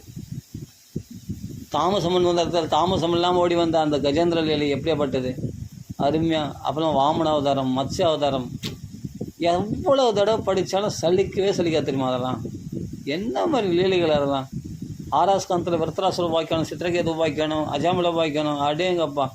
அதில் நாராயண கவசம்லாம் வருது தெரியுமா. விருத்தராசுரம் ஸ்துதி பாருங்கள், 4 ஸ்லோகம் 4 பட்டு கண்ணீர், சூப்பராகும். அஜாத பக்ஷாயிவ மாதரம் ககா, எவ்வளோ ஆழ்ந்த கருத்துக்கள் கொண்டது தெரியுமா. அதெல்லாம் படித்து அனுபவிக்கலாங்க. அப்புறமா அந்த தக்ஷயை அம்சகுக்கியம்னு ஒரு ஸ்தோத்திரம் பண்ணுறான், எவ்வளோ ஆழ்ந்த கருத்துக்கள் உடையது தெரியுமா அதெல்லாம். நாரதர் அந்த தத்துவார்த்தமாக அந்த ஹரியஸ்வர்கள் பரியஸ்வர்கள் அப்படின்னு சொல்லி சபலாஸ்வர்கள் ஹரியஸ்வர்கள் என்று சொல்லிக்கூடிய 10,000 பேர் 1000 பேர் அவங்களுக்கெல்லாம் அந்த ஞானோபதேசம் பண்ணுறார் நாரதர். அந்த கதையை படித்து பார்த்துருக்கீங்களா, ரொம்ப அருமையாக இருக்கும். அது 6ஆம் ஸ்கந்தத்தில். 5ஆம் ஸ்கந்தத்தில் போனால் அப்படியே ரிவர்ஸ் ஆர்டரில் சொல்லின்னு வரோம் இல்லையா. 7ஆம் ஸ்கந்தம் ஃபுல்லாக நரசிம்மாவதார் கதை, பிரகலாதனுடைய சரித்திரம், பிரகலாத உபதேசம், பிரகலாத ஸ்துதி, அடேங்கப்பா எல்லாமே சுவையானது. 5ஆம் ஸ்கந்தம் போனால் பிரியவரத சரித்திரம் என்ன, ஆக்னித்தல் சரித்திரம், அதுக்கப்புறமா நாபினுடைய சரித்திரம், ரிஷபாவதாருடைய உபதேசங்கள்லாம், ரிஷபாவதார சரித்திரங்கள், பரத யோகேஸ்வருடைய சரித்திரம், அடேங்கப்பா பரத யோகேஸ்வரர் விஸ்தாரமான சரித்திரம். 10 அத்தியாயம் 5 அத்தியாயமும் நல்லாயிருக்கும். அப்பமா பூகோள கோகுல வர்ணனை, அதில் எத்தனை தீபங்களில் பகவான் எந்தெந்த ரூபத்தில் வழிபடுறாங்க, எத்தனை அவதாரங்களில் வழிபடுறாங்க, எவ்வளோ புகழ்ச்சியுடையது. அது நரகலோக வர்ணனை. அப்புறம் 6ஆம் ஸ்கந்தம் அஜாமில உபாக்கியானம், என்ன மாதிரி கதைங்க. 4ஆம் ஸ்கந்தம் போனால் பிருது சக்கரவர்த்தி கதை, துருவ கதை, தக்ஷ யக்ஞத்துடைய கதை, புரஞ்சன உபாக்கியானம், பிரசேஷல் கதை, பிராச்சீன பர்கேஷுடைய கதை, எல்லா கதைகளும் வருது அதில். அதில் எவ்வளோ தத்துவ உபதேசங்களோ. அதில் தான் பகவத் ஸ்தவம் என்று சொல்லக்கூடிய, அதாவது ருத்ரகீதம், ரொம்ப விசேஷமான கீதம். அதெல்லாம் அனுபவிக்கலாம். 3ஆம் ஸ்கந்தத்தில் போனால் அழகாக ரிவர்ஸ் ஆர்டர்லேயே சொல்லி வரோம் இல்லையா. வராக அவதாரத்திலே கபில உபதேசம், ஃபுல்லாக கபில உபதேசம் தான் 3ஆம் ஸ்கந்தம் மெயினாக. பாதி இடம் வராக அவதாரம் முடிச்சிட்டார், பாதி இடம் கபில அவதாரம் முடிச்சிட்டார். 3ஆம் ஸ்கந்தம் ஃபுல்லாக சிருஷ்டி இதெல்லாம் வருது. 2வதுலேயே சிருஷ்டிலாம் வருது. சிருஷ்டிலாம் அதை சுருக்கமாக முடிச்சுட்டு எதை சுருக்கணுமோ, ஆனால் அது விஸ்தாரமாக சொல்லி, ஆனால் 2ஆம் ஸ்கந்தம் ஃபுல்லாக அந்த சிருஷ்டியை பற்றி சொல்லி, ஆனால் 2ஆம் ஸ்கந்தம் சின்னது, அது கொஞ்சம் கம்பீரமான இல்லை, அதை ரொம்ப சுவைக்க மாட்டாங்க. அதுலேயும் முக்கியமான விஷயங்கள்லாம் நிறைய அவதார கதைகள்லாம் அங்கங்கே ஒரு அத்தியாயம் ஃபுல்லாக சொல்லி விஸ்தாரமாக சொல்லி, அது விபுலி குருன்னு சொல்லி நாரதர் சொல்லி, சதுஸ்லோகி பாகவதெல்லாம் அங்கே தான் வருது. அப்போ 10 லக்ஷணங்கள், புராணத்தில் 10 லக்ஷணம் அதில் தான் சொல்லப்பட்டிருக்கு. அப்போ முதல் ஸ்கந்தத்தில் பார்த்தா குந்தி ஸ்துதி, பீஷ்ம ஸ்துதி, முருகஸ்த பெண்களுடைய ஸ்துதி, அர்ஜுனுடைய புலம்பல், பரிஷத்து கலை நிக்கிரகம், பரிஷத்து பிறப்பு வளர்ப்பு கலை நிக்கிரகம், அப்புறம் கங்கைக்கரைக்கு வந்தது, எல்லாமே பாகவதம்னா அப்படி தேன் மாதிரி இவ்வளோ விஷயங்கள் அடங்கியிருக்குது. 10ஆம் ஸ்கந்தத்துக்கு போனால் 90 அத்தியாயங்கள் பகவான் லீலைகள் அப்படியே சமுத்திரத்தில் அப்படியே முழுகிற மாதிரி ஜாலியாக முழுகலாம். 11ஆம் ஸ்கந்தத்தில் போனால் அருமையான உபதேசம், நவயோகி சம்பாதம், ஸ்ருதிகி. 10ஆம் ஸ்கந்தத்துலேயே ஸ்ருதிகீதை வந்தது. எல்லாமே 11ஆம் ஸ்கந்தத்தில் பார்த்தா நவயோகி சம்பாதம், 24 குருக்கள், தத்தாத்திரையர் எதுமாராயம் உபதேசம் பண்ணுறது. அப்புறமா தர்ம நிர்ணயங்கள்லாம், பாகவத தர்ம நிர்ணயங்கள்லாம் சொல்லணும். கிருஷ்ணர் உத்தவ சம்பாதம், அந்த உத்தவ கீதை அப்பாடு விஸ்தரமாக சொல்லின்னு வராது ஜாலியாக. அப்போ 12ஆம் ஸ்கந்தத்தில் பார்த்தா மார்கண்டேய தரிசனம், மாயா தரிசனம். அவருக்கு சிவபெருமான் மார்கண்டேயருக்கு வரம் கொடுக்கறது. அப்போ புராணங்களுடைய லட்சணம் லாஸ்ட்டில் முடிக்கிறார். கலியுக தர்மத்தை பற்றி நிரூபணம். அப்போ கலியுகத்துடைய சாரம் என்ன, நாம சங்கீர்த்தனம். அப்போ அந்த கிருஷ்ண கதாசிரவணம் 18 புராணங்களில் இதுதான் நல்லா பிரகாசிக்கக்கூடியது. கிருஷ்ண கதைகள் நிறைய இருக்குது அப்படின்னு இதெல்லாம் சொல்கிறாரு. நிறைய ஒவ்வொரு புராணங்களுடைய லட்சணங்கள் எத்தனை ஸ்லோகம்லாம் சொல்கிறாரு. அதில் லாஸ்ட்டில் நாம சங்கீர்த்தனம் எஸ்ய சர்வ பாப பிரணாசனம் பிரணாமோ துக்க சமனகா தம் நமாமி ஹரிம் பரம் அப்படின்னு சொல்லி முடிகிறார். என்ன மாதிரி இதெல்லாம் பாகவதம் பூரா இப்போ சொல்லியாச்சு நம்ம இல்லையா சுருக்கமாக. அப்போ இவ்வளவு கதைகளை வச்சுட்டு நம்ம ஏங்க நம்ம பிச்சைக்காரன் மாதிரி நம்ம யாருக்களையோ போய் ஏதோ ஒரு வரட்டு வேதாந்த பேசுகிற இடத்துல போய் நம்ம கேட்கணும்? நீங்களே சொல்லுங்கள். நம்ம எதுக்கு இதெல்லாம் ஏன் நம்ம சிரமப்படுத்திக்கிறோம்? ஏங்க சுவையான கதைகள் ஏங்க நம்ம சந்தோஷமாக இருக்கக்கூடாதா? சொல்லுங்கள். நம்ம ஃபிலாசபி கேட்டு இது மாதிரி நம்ம இது போல் பாகவதம் சொல்கிறன்ற பேரில் வெறும் ஃபிலாசபி பேசின்னு ஏதோ ஊர் கதையெல்லாம் பேசின்னு ஏதோ வெட்டி கதை, அது வெட்டி கதை மாதிரி தானே லௌகிக விஷயங்கள உதாரணம் சொல்கிறாங்க. பாகவதத்துக்கு வாங்க. எப்பவுமே ஒரு அம்சபக்ஷியானது பாலில் மட்டும் ரமிக்கக்கூடிய இது மாதிரி பாகவதத்தில் சுவையாக இருக்கிறவங்க கண்டிப்பாக அதெல்லாம் கேட்க மாட்டாங்க. அது மாதிரி ஃபிலாசபிலாம் போய் கேட்கவே மாட்டாங்க. வரட்டு வேதாந்தம் தெரியுமா? கிருஷ்ண பக்தியில் சொல்லி கிருஷ்ண பக்தின்னு தான் சொல்கிறாங்க. ஆனால் கண்டிப்பாக வரட்டு வேதாந்தம் பேசுகிறாங்க. பிடிக்கல. ஏன்னா அது மற்றவங்களுக்கு என்ன அது அறிவு, அது நல்லா படித்தவங்களுக்கு அது அறிவுபூர்வமான விஷயமாக தோணும். ஆனால் அது அனுபவத்துக்கு வராது. நல்லா புரிஞ்சுங்க. ஓரளவுக்கு நல்ல கல்ச்சர் தான், வெளிப்புறமாக நல்ல சுத்தபத்தை தான் சொல்கிறாங்க. எல்லா ஒரு நல்ல நடவடிக்கைகள் நல்ல ஒழுக்கங்கள்லாம் சொல்லி கொடுக்குற இடம் தான். அது சாதாரண விஷயம் இல்லை, அதெல்லாம் ஓகே. ஆனால் சாரம் என்ன? அந்த சாரத்தை விட்டுட்டு மற்றதெல்லாம் கடைபிடிச்சி என்ன பிரயோஜனம்? அதுதான் சொல்கிறேன். இதுதான் நாரதர் அங்கே புறக்கணிக்கிறார். ஜுகுப்சிதம் தர்மகிருதே அனுசாசதா ஸ்வபாவ ரக்தஸ்ய மகான் வியதிக்கிரமஹா.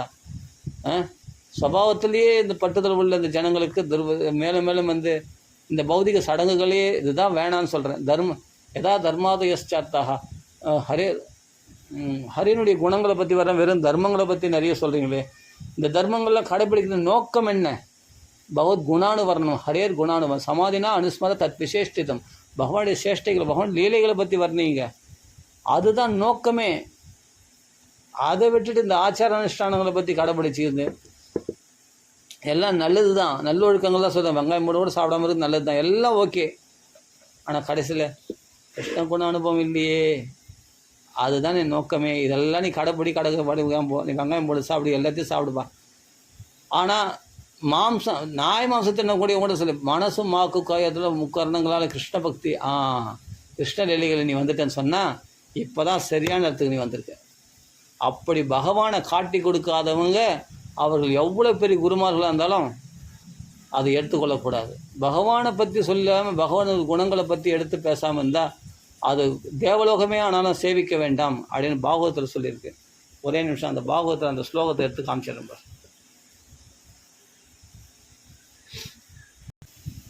5வது ஸ்கந்தம் நல்லா புரிஞ்சுங்க. 5வது ஸ்கந்தம் 19வது அத்தியாயம். 19வது அத்தியாயத்தில் ஸ்லோகத்தினுடைய நம்பர் சொல்கிறேன் பாருங்க.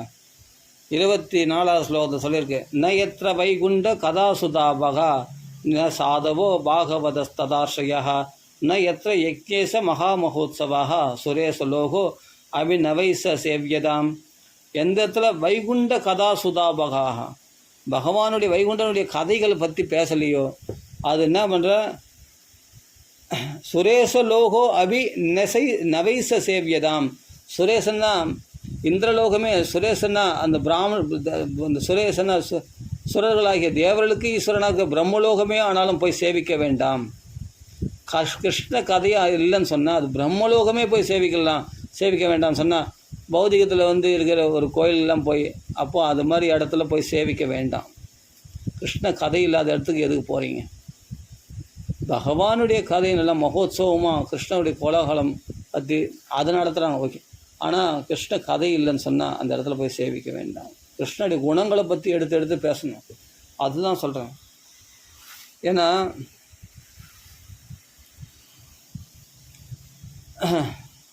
ஏன்னா சொல்லியிருக்கீங்க. கிம் துஷ்கரைர்ன கிருதிபிஸ்தவோ விரதை தானாதிபிர்வாத்யுஜயேன பல்குணா ந எத்திர நாராயண பாத பங்கஜ ஸ்மிருதி பிரமுஷ்டாதி சயேந்திரியோத்சவான்னு உற்சவாத்து அப்படியேப்பட்ட நாராயணுடைய பாதத்தை பற்றி நினைக்கிற அந்த ஸ்மரணத்தை பகவானை நினைவுபடுத்தக்கூடிய இடம் இல்லைன்னு சொன்னால் அந்த இடத்த போய் சேவிக்க வேண்டாம் அப்படின்னு யார் சொல்கிறது? தேவர்களே சொல்கிறாங்களாம். அப்படி இருக்கும்போது நம்ம எவ்வளோ ஜாக்கிரதையாக இருக்கணும். பகவானை மறக்கடிக்கக்கூடிய ஒரு லெக்சரை நம்ம கேட்குறோமே, எவ்வளோ விஷயங்கள்லாம் கேட்குறோம். கிருஷ்ண கதைகளை பற்றி அந்த டைமில் கிருஷ்ண கதைகளை பற்றி பேசலாமே. நிறைய கதைகள் இருக்குது, கிருஷ்ண கதைகள். அருமையாக நம்ம பேசின கதையை தான் எத்தனையோ நான் சொல்லியிருக்கேன். கதையை தான் நேற்று சொன்னேன். ஏன்னா நான் சொன்ன கதை தான் அது. ஆனால் திரும்பி கேட்கும்போது புதுசாக தான் இருக்குது, சுகமாக தான் இருக்குது. எனக்கே சுகமாக தான் இருக்குது. எத்தனை தடவை சொன்னாலும் சுகமாக தான் இருக்குது. இன்றைக்கும் சும்மா லைட்டாக அதை அலசி பார்த்தோம்.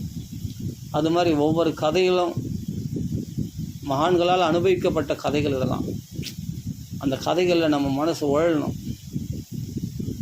தேவை. அதனால் எவ்வளோக்கு எவ்வளோ இருக்கட்டுங்க. எவ்வளோ ஸ்தாபனங்கள் இது போல் நிறைய இருக்குங்க. இது போல் 1 2 இல்லைங்க, நிறைய ஸ்தாபனம் போய்ட்டு வந்துட்டோங்க.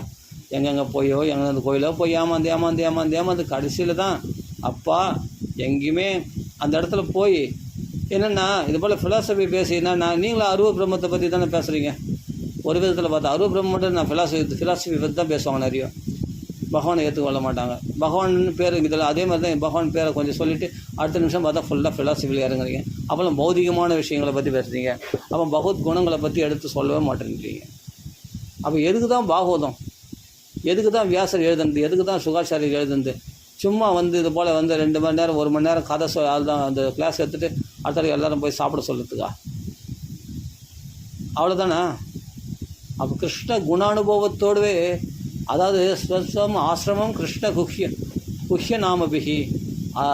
அதாவது பீஷ்மர் இடத்துல போனாங்களாம். ஒரு சாது இடத்துல போனால் படுக்கையில் அம்பு படுக்கையில் படுத்துன்னு இருந்தவங்க சாது இடத்துல போன தேவரிஷி பிரம்மரிஷி ராஜரிஷிகள் அவரெல்லாம் அங்கே போகிறாங்க. யுதிஷ்டர் தர்மத்தை கேட்குறார். தர்மத்துக்கு கோதர்ம சர்வ தர்மம், எல்லா தர்மத்தை விட சிறந்த தர்மம் என்ன, நாம சங்கீர்த்தனம் தான் சிறந்த தர்மம்னு சொல்லிட்டு பகவானுடைய பெருமைகளை அப்படி சொல்கிறார் அவர்.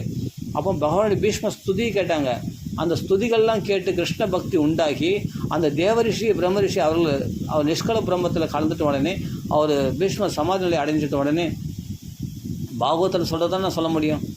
அப்படியேப்பட்ட நிஷ்கல பிரம்மத்தில் கலந்தால் அப்படி வருது. அப்படியேப்பட்ட அவர் பகவானிடத்தில் சேர்ந்துட்டார். அவர் பகவான் வைகுண்ட பாதை அடைஞ்சிட்டு அடுத்த க்ஷணத்தில் எல்லா ரிஷிகளும் அவர் முக்தி அடைஞ்ச தெரிஞ்சோடனே அவர்கள் இருதயத்தில் பகவானை சுமந்துட்டு வந்தாங்களாம். அவங்க ஆசிரமத்துக்கு போனாங்களாம். பகவானை ஹிருதயத்தில் சுமந்துட்டு பகவானுடைய நாமங்களை ஸ்தோத்திரம் பண்ணிட்டு பகவானுடைய அந்த லீலையை பகவானை ஸ்மரணம் பண்ணிட்டு அவங்க ஆசிரமத்துக்கு போனாங்களாம். அதுதான் சத்சங்கம். சத்சங்கம்னா கிருஷ்ண ஹிருதயத்தோட வீட்டுக்கு போகிற மாதிரி நீ கிருஷ்ணனுடைய கதைகளை முழுகடிக்கணும். வெறும் ஃபிலாசபியும் வெறும் லெக்சர் கொடுத்துட்டு உனக்கு என்னென்னா எனக்கு கிருஷ்ணனை மறக்கடிக்க செய்வங்களுக்கு என்ன ஃபீஸ்ட், ஆஹா என்ன பிரசாதம் நல்லா இருந்தது, என்ன நல்லா இருந்தது, கோயில் சூப்பராக இருக்குது அப்படின்னு சொல்லிட்டு போகிறதுக்காக இல்லை. கிருஷ்ணனை ஹிருதயத்தில் கொடுத்து அனுப்பணும். ஒவ்வொருத்தருக்கும் வீட்டில் போகும்போது அந்த கிருஷ்ண குணங்களை சொல்லி அவர்களை பக்தியில் அப்படியே முழுகடிக்கணும். எல்லார் கண்களில் கண்ணீர் வடிய வைக்கணும். அப்படி கிருஷ்ணானுபவமாக நீங்கள் சொல்லி அனுப்பிச்சிருந்தீங்கன்னா அப்போ அந்த கோயிலில் சந்தோஷப்பட்டுரும். எல்லாரும் சந்தோஷப்படுங்க. இதுதான்டா உண்மையான பாகவத தர்மம் அப்படின்னு எல்லாரும் சந்தோஷப்பட்டிருப்பாங்க, புகழ்ந்திருப்பாங்க. பாகவத தர்மத்துக்கே சம்மந்தம் இல்லாமல் ஒரு பாகவத தர்மத்தை சொல்கிறாங்கன்னா அது பக்தி வராத மாதிரியே அழகாக சொல்லுவாங்க. அந்த விஷயம்லாம் அவங்க சொல்கிற லெக்சர்லாம் பார்த்தா அது எப்படி தான் சொல்லுவாங்க தெரில. நான் இருக்கிற பாகவதத்தை சொன்னாவே ஈஸியாக பக்தி வந்துடும். அது கண்ட்ரோல் அதில் ஒரு 2 ஸ்லோகம் மட்டும் எடுத்து சொல்லிட்டு அதுக்கு ஒரு லெக்சர் கொடுத்துன்னு சொல்லிட்டு அவங்களுக்கு கிருஷ்ண பக்தியே வராத மாதிரி அழகாக சொல்லிடுவாங்க. இப்படி கூட சொல்ல முடியுமான்னு நான் அவங்கள பார்த்த போது தான் தெரிஞ்சுக்கினேன். இப்படி கூட கதை சொல்ல முடியுமா, இப்படி லெக்சர் விடுமானுங்க. அது மாதிரி ஏங்கி ஒரு நாளும் போய் பாகவதம் கேட்டு டெய்லி இன்றைக்கில்னா கதை நாளைக்கு சொல்லுவாங்க, நாளைக்குன்னா நாளைக்கு சொல்லுவாங்க, எப்படியாவது கிருஷ்ண கதை சொல்லுவாங்கன்ட்டு எதிர்பார்த்து சீப்பா அப்படின்னு ஏமாந்தது தான் மிச்சமாக போச்சு. அப்படியேப்பட்ட பெரிய ஆசாமிகள் பெரிய சன்னியாசிகளாக இருக்காங்க, என்னமோ பெரிய தீட்சைலாம் எடுத்துருக்காங்களாம், பெரிய ஆட்கள்னு சொல்கிறாங்க. ஆனால் கதை கிருஷ்ண கதையே இல்லைங்க. அப்படியே மனசு விரண்டு போய் மனசு தோய்ஞ்சி போய் கஷ்டத்தோடு அப்போ எங்கேயாவது கிருஷ்ண கதை கிடைக்குமான்னு சொன்னால் அப்போ பகவான் அதுக்குன்னு எனக்கு கரெக்டான இடங்களை கொடுத்தான்.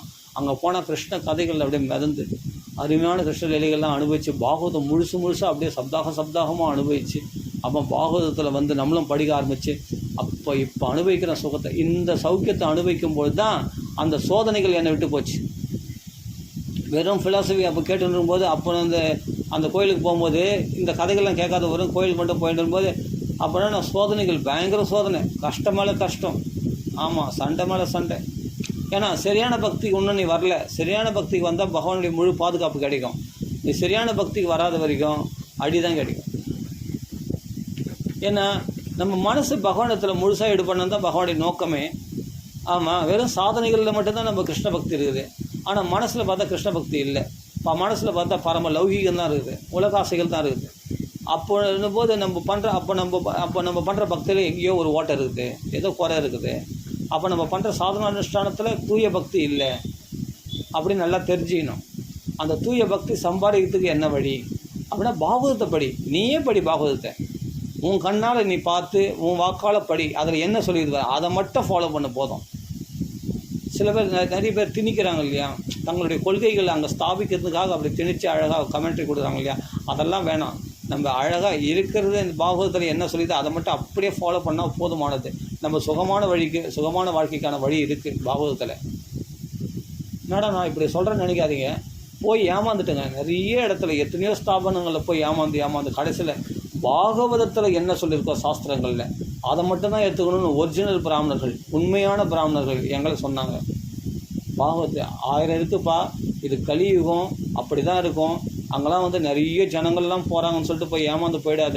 எனக்கு இப்படி தான் சொல்லி கொடுத்தாங்க. ஒரு சினிமா நடிகர் வந்தால் கூட தான் நிறைய ஜனங்க வராங்க, ஒரு அரசியல்வாதி வந்தால் கூட நிறைய ஜனங்க. அதனால் நிறைய ஜனங்க போகுது, நிறைய காரு நிறைய போய் இறங்குது, பெரிய 2 வீலரில் போய் இறங்குறாங்க, காரில் போய் இறங்குறாங்க. பெரிய கோயிலாக இருக்குதுன்னா நினச்சி போய் ஏமாந்துடாதப்பா, அதெல்லாம் அப்படி தான் இருக்கும். ஆனால் நான் சொல்கிறது நல்லா புரிஞ்சிக்கோ, இந்த பாகவதத்தை பிடிச்சிக்கோ, இந்த பாகவதத்தில் இருக்கிறத மாத்திரம் எடுத்துக்கோ. மற்ற வியாக்கியானங்கள்லாம் போனாவே இதிலிருந்து ஸ்ப்ளிட் ஆகிடுவோம். நாம் இதுதான் மற்ற வியாக்கியானங்கள்லாம் நம்ம படித்தோம்னாவே இந்த பாகவதத்துலேருந்து நம்ம ஸ்ப்ளிட் ஆகிடுவோம். இந்த பகவத்கீதையை பாகவதமாக பகவான் என்ன சொன்னானோ அதை அப்படியே எடுத்துக்கோ. வேறு மாதிரி அவங்க வேறு கொள்கைகள்லாம் திணிச்சு வேறு கமெண்ட்ரிலாம் கொடுத்து நம்ம திசை திருப்பணும்னு நினச்சா தயவுசெய்து அதெல்லாம் எடுத்துக்காத, வேணாப்பா. அதெல்லாம் உன் புத்தி கவிழ்ப்பிடும்பா. அதனால் கஷ்டங்கள் தான் உண்டாகும், வேறு ஒன்றும் உண்டாகும். பகவானுடைய பாதுகாப்பு நம்மளுக்கு கிடைக்காது, எல்லாம் புரிஞ்சிக்கும்.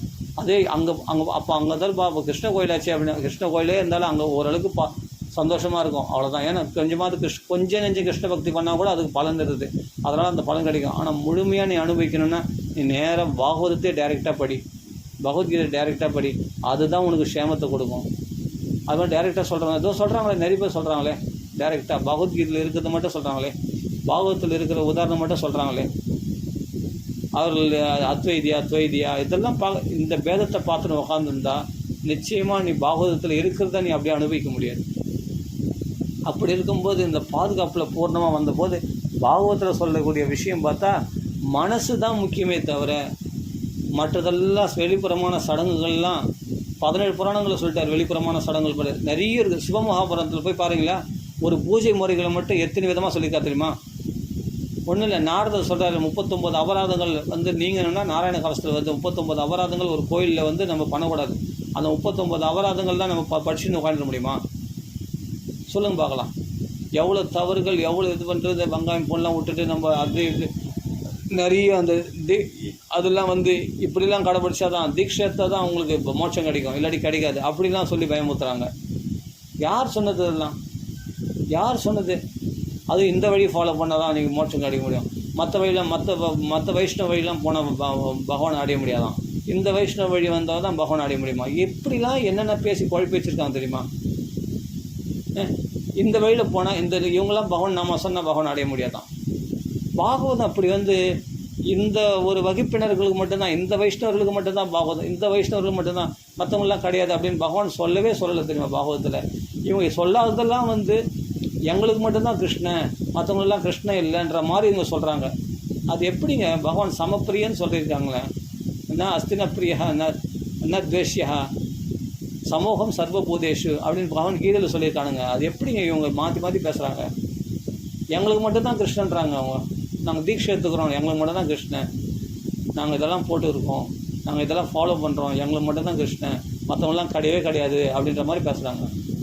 அப்படிலாம் சொல்லலாம். அப்படி சொன்னால் கிருஷ்ணன் வரவே மாட்டான் உங்கள் கையில், சத்தியமாக சொல்கிறேன். அப்படிலாம் எனக்கு கோபத்தில் சொல்கிறேன். அப்படிலாம் நீங்கள் தயவுசெய்து சொன்னீங்கன்னா உங்களுக்கு கிருஷ்ணவே வரமாட்டான், காப்பாற்றவே மாட்டான் கிருஷ்ணன். ஆமாம், அப்படி எங்களுக்கு மட்டும்தான் கிருஷ்ணன் நீங்கள் சொன்னீங்கன்னா உங்களை பகவான் காப்பாற்றவே மாட்டான். இந்த பரந்த உதாரா ஏவகி, எல்லாரும் எனக்கு பிரியமானவர்கள், என் நாமத்தை சொல்லிட்டேன் மேம், அத்வைதியா துவைதியா விசிஷ்டத்வைதியா இல்லை அபேதா சித்திய தத்துவமா இல்லாட்டி வார்கரி தத்துவம் வார்கரி சம்பிரதாயமா, இதெல்லாம் பகவான் இவங்களே ஏற்படுத்திக்கின்றது. பகவான் இந்த சம்பிரதாயத்தெல்லாம் எடுப்பதுங்க. பகவானுக்கு தள்ள அடிச்சுக்கின்றது. எல்லாருக்கும் கிறிஸ்டின் முஸ்லீமு ஜெயின மதம் எல்லாருக்கும் கிருஷ்ணன் சொந்தங்க. கிருஷ்ணன் எல்லாருக்கும் சொந்தமானவங்க. இந்த மாதிரி இது போல் வேத புத்தியை வளர்த்துக்காதீங்க தயவுசெய்து. வேத புத்தி தான் இல்லை பகவத் பக்தியை வளர்க்காது. பகவத் பக்தியை சொல்லிக் கொடுக்காதீங்க. தப்பாக சொல்லிக் கொடுக்குறாங்க. தயவுசெய்து இந்த மாதிரி ஸ்தாபனங்கள்லாம் நாடாதீங்க. எல்லாருக்கும் பகவான் பொதுவானவன் தெரியுமா? பொதுவானவன் பகவான்.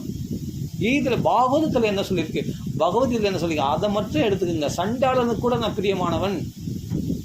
ஸ்வபச்சா ஜிக்வாக்கரே நாமதுப்பியம் தேபுஸ்தவஸ்தே ஜுகு சஸ்னுராவியா அப்படி தான் சொல்லியிருக்கு. ஏங்க மாத்துறீங்க? சுவாதோபி சத்யா சமனாய கல்பதி.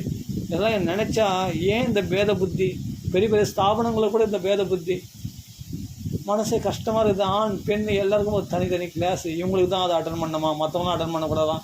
ஒரு ஏழைப்பட்டம் வந்தால், ஒரு கீழ்ச்சி போன சட்டை போட்டு வந்தான்னா, ஒரு அழுக்கடையில் விட வந்தால் சேர்க்க மாட்டீங்களா? இப்போ அந்த கோயிலில் சேர்க்க மாட்டாங்கல்ல. சரி தூரம் போ. அதையும் பார்த்துருக்கேன்.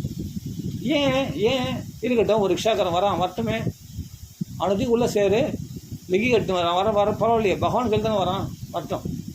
அவங்களாம் உள்ள அலோடு கிடையாது. பணக்காரங்களும் மட்டும்தான் அலோடா?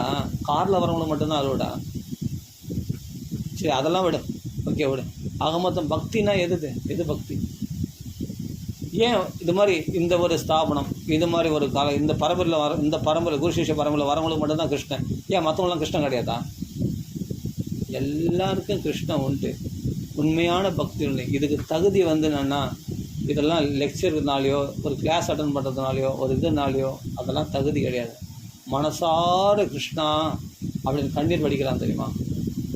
அவன் சாப்பிட்ட எச்சில் சாப்பாடு கூட பகவானுக்கு கிருஷ்ணார்ப்பணம்னு சொல்லிட்டு சாப்பிட்றான்னா, அது கூட பகவானுக்கு மனசார கொடுத்தான்னா கண்டிப்பாக பகவான் ஏற்றுப்பான் தெரியுமா?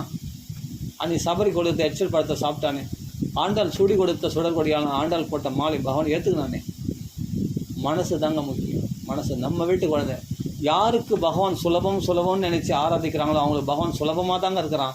ஏன்னா இது போல் ஃபிலாசபி பேசுகிறேன், அதை பேசுகிறேன், இதை பேசுகிறேன்னு சொல்லிட்டு கடினமான தர்மங்களை, கடினமான அனுஷ்டானங்களை, கடினமான விரத நியமங்களை கடைப்பிடிக்கின்ற இவங்களை தீட்செல்லாம் எடுத்தும் அப்படி பண்ணணும் இப்படி பண்ணணும், இது போல் கடினமான சிரமங்களை எடுத்தவர்களுக்கு தான் பகவான் கிடைப்பான்னா, அப்படி கஷ்டப்பட்டு அதில் ஏதாவது தவறுனா பகவான் அடி கொடுப்பான். ஏன்னா நீ அப்படி நினச்சி தானே எனக்கு வழிபட்ட, அதுலேயே நீ ஃபாலோ பண்ணால் தான் உனக்கு அடி. அது ரொம்ப கஷ்டம். இதெல்லாம் ஒன்றுமே தேவையில்லை.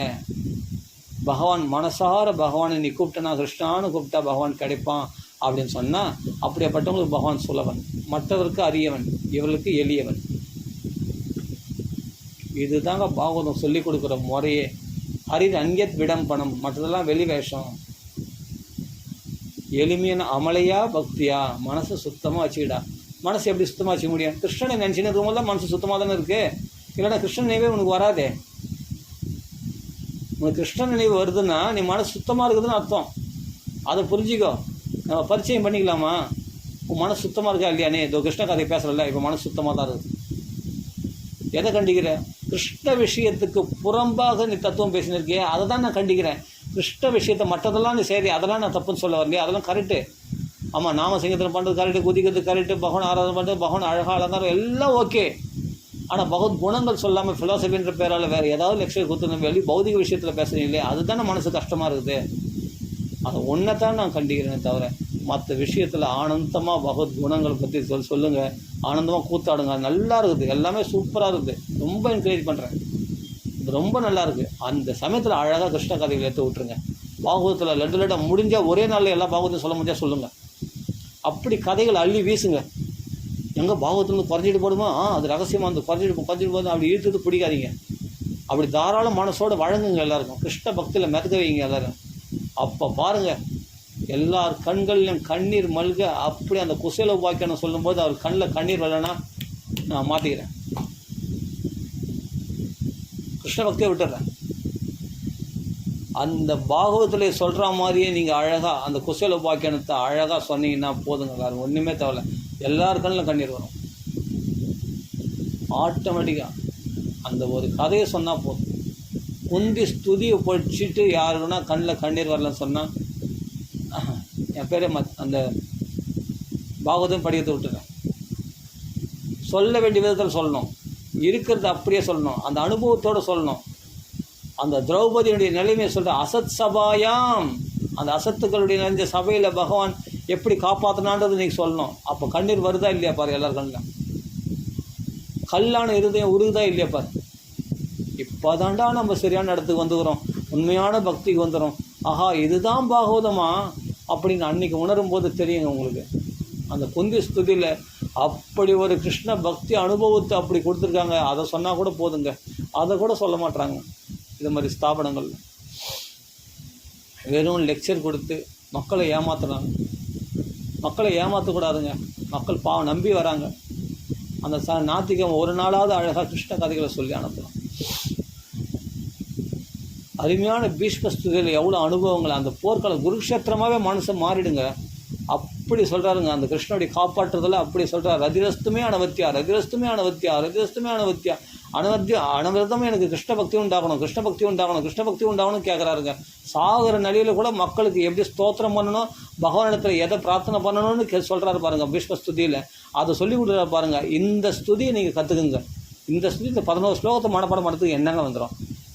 விதிமதி ரூப கல்பிதா வித்ருஷ்ணா பகவதி சாத்வத புங்கவே விபும் நீஸ்வ சுகம் உபகதே கொச்சித் விஹர்தும் பிரகிருதி உபே யுஷி யத் பவ பிரபாக. இந்த ஸ்லோகம்லாம் கேட்குறேன்.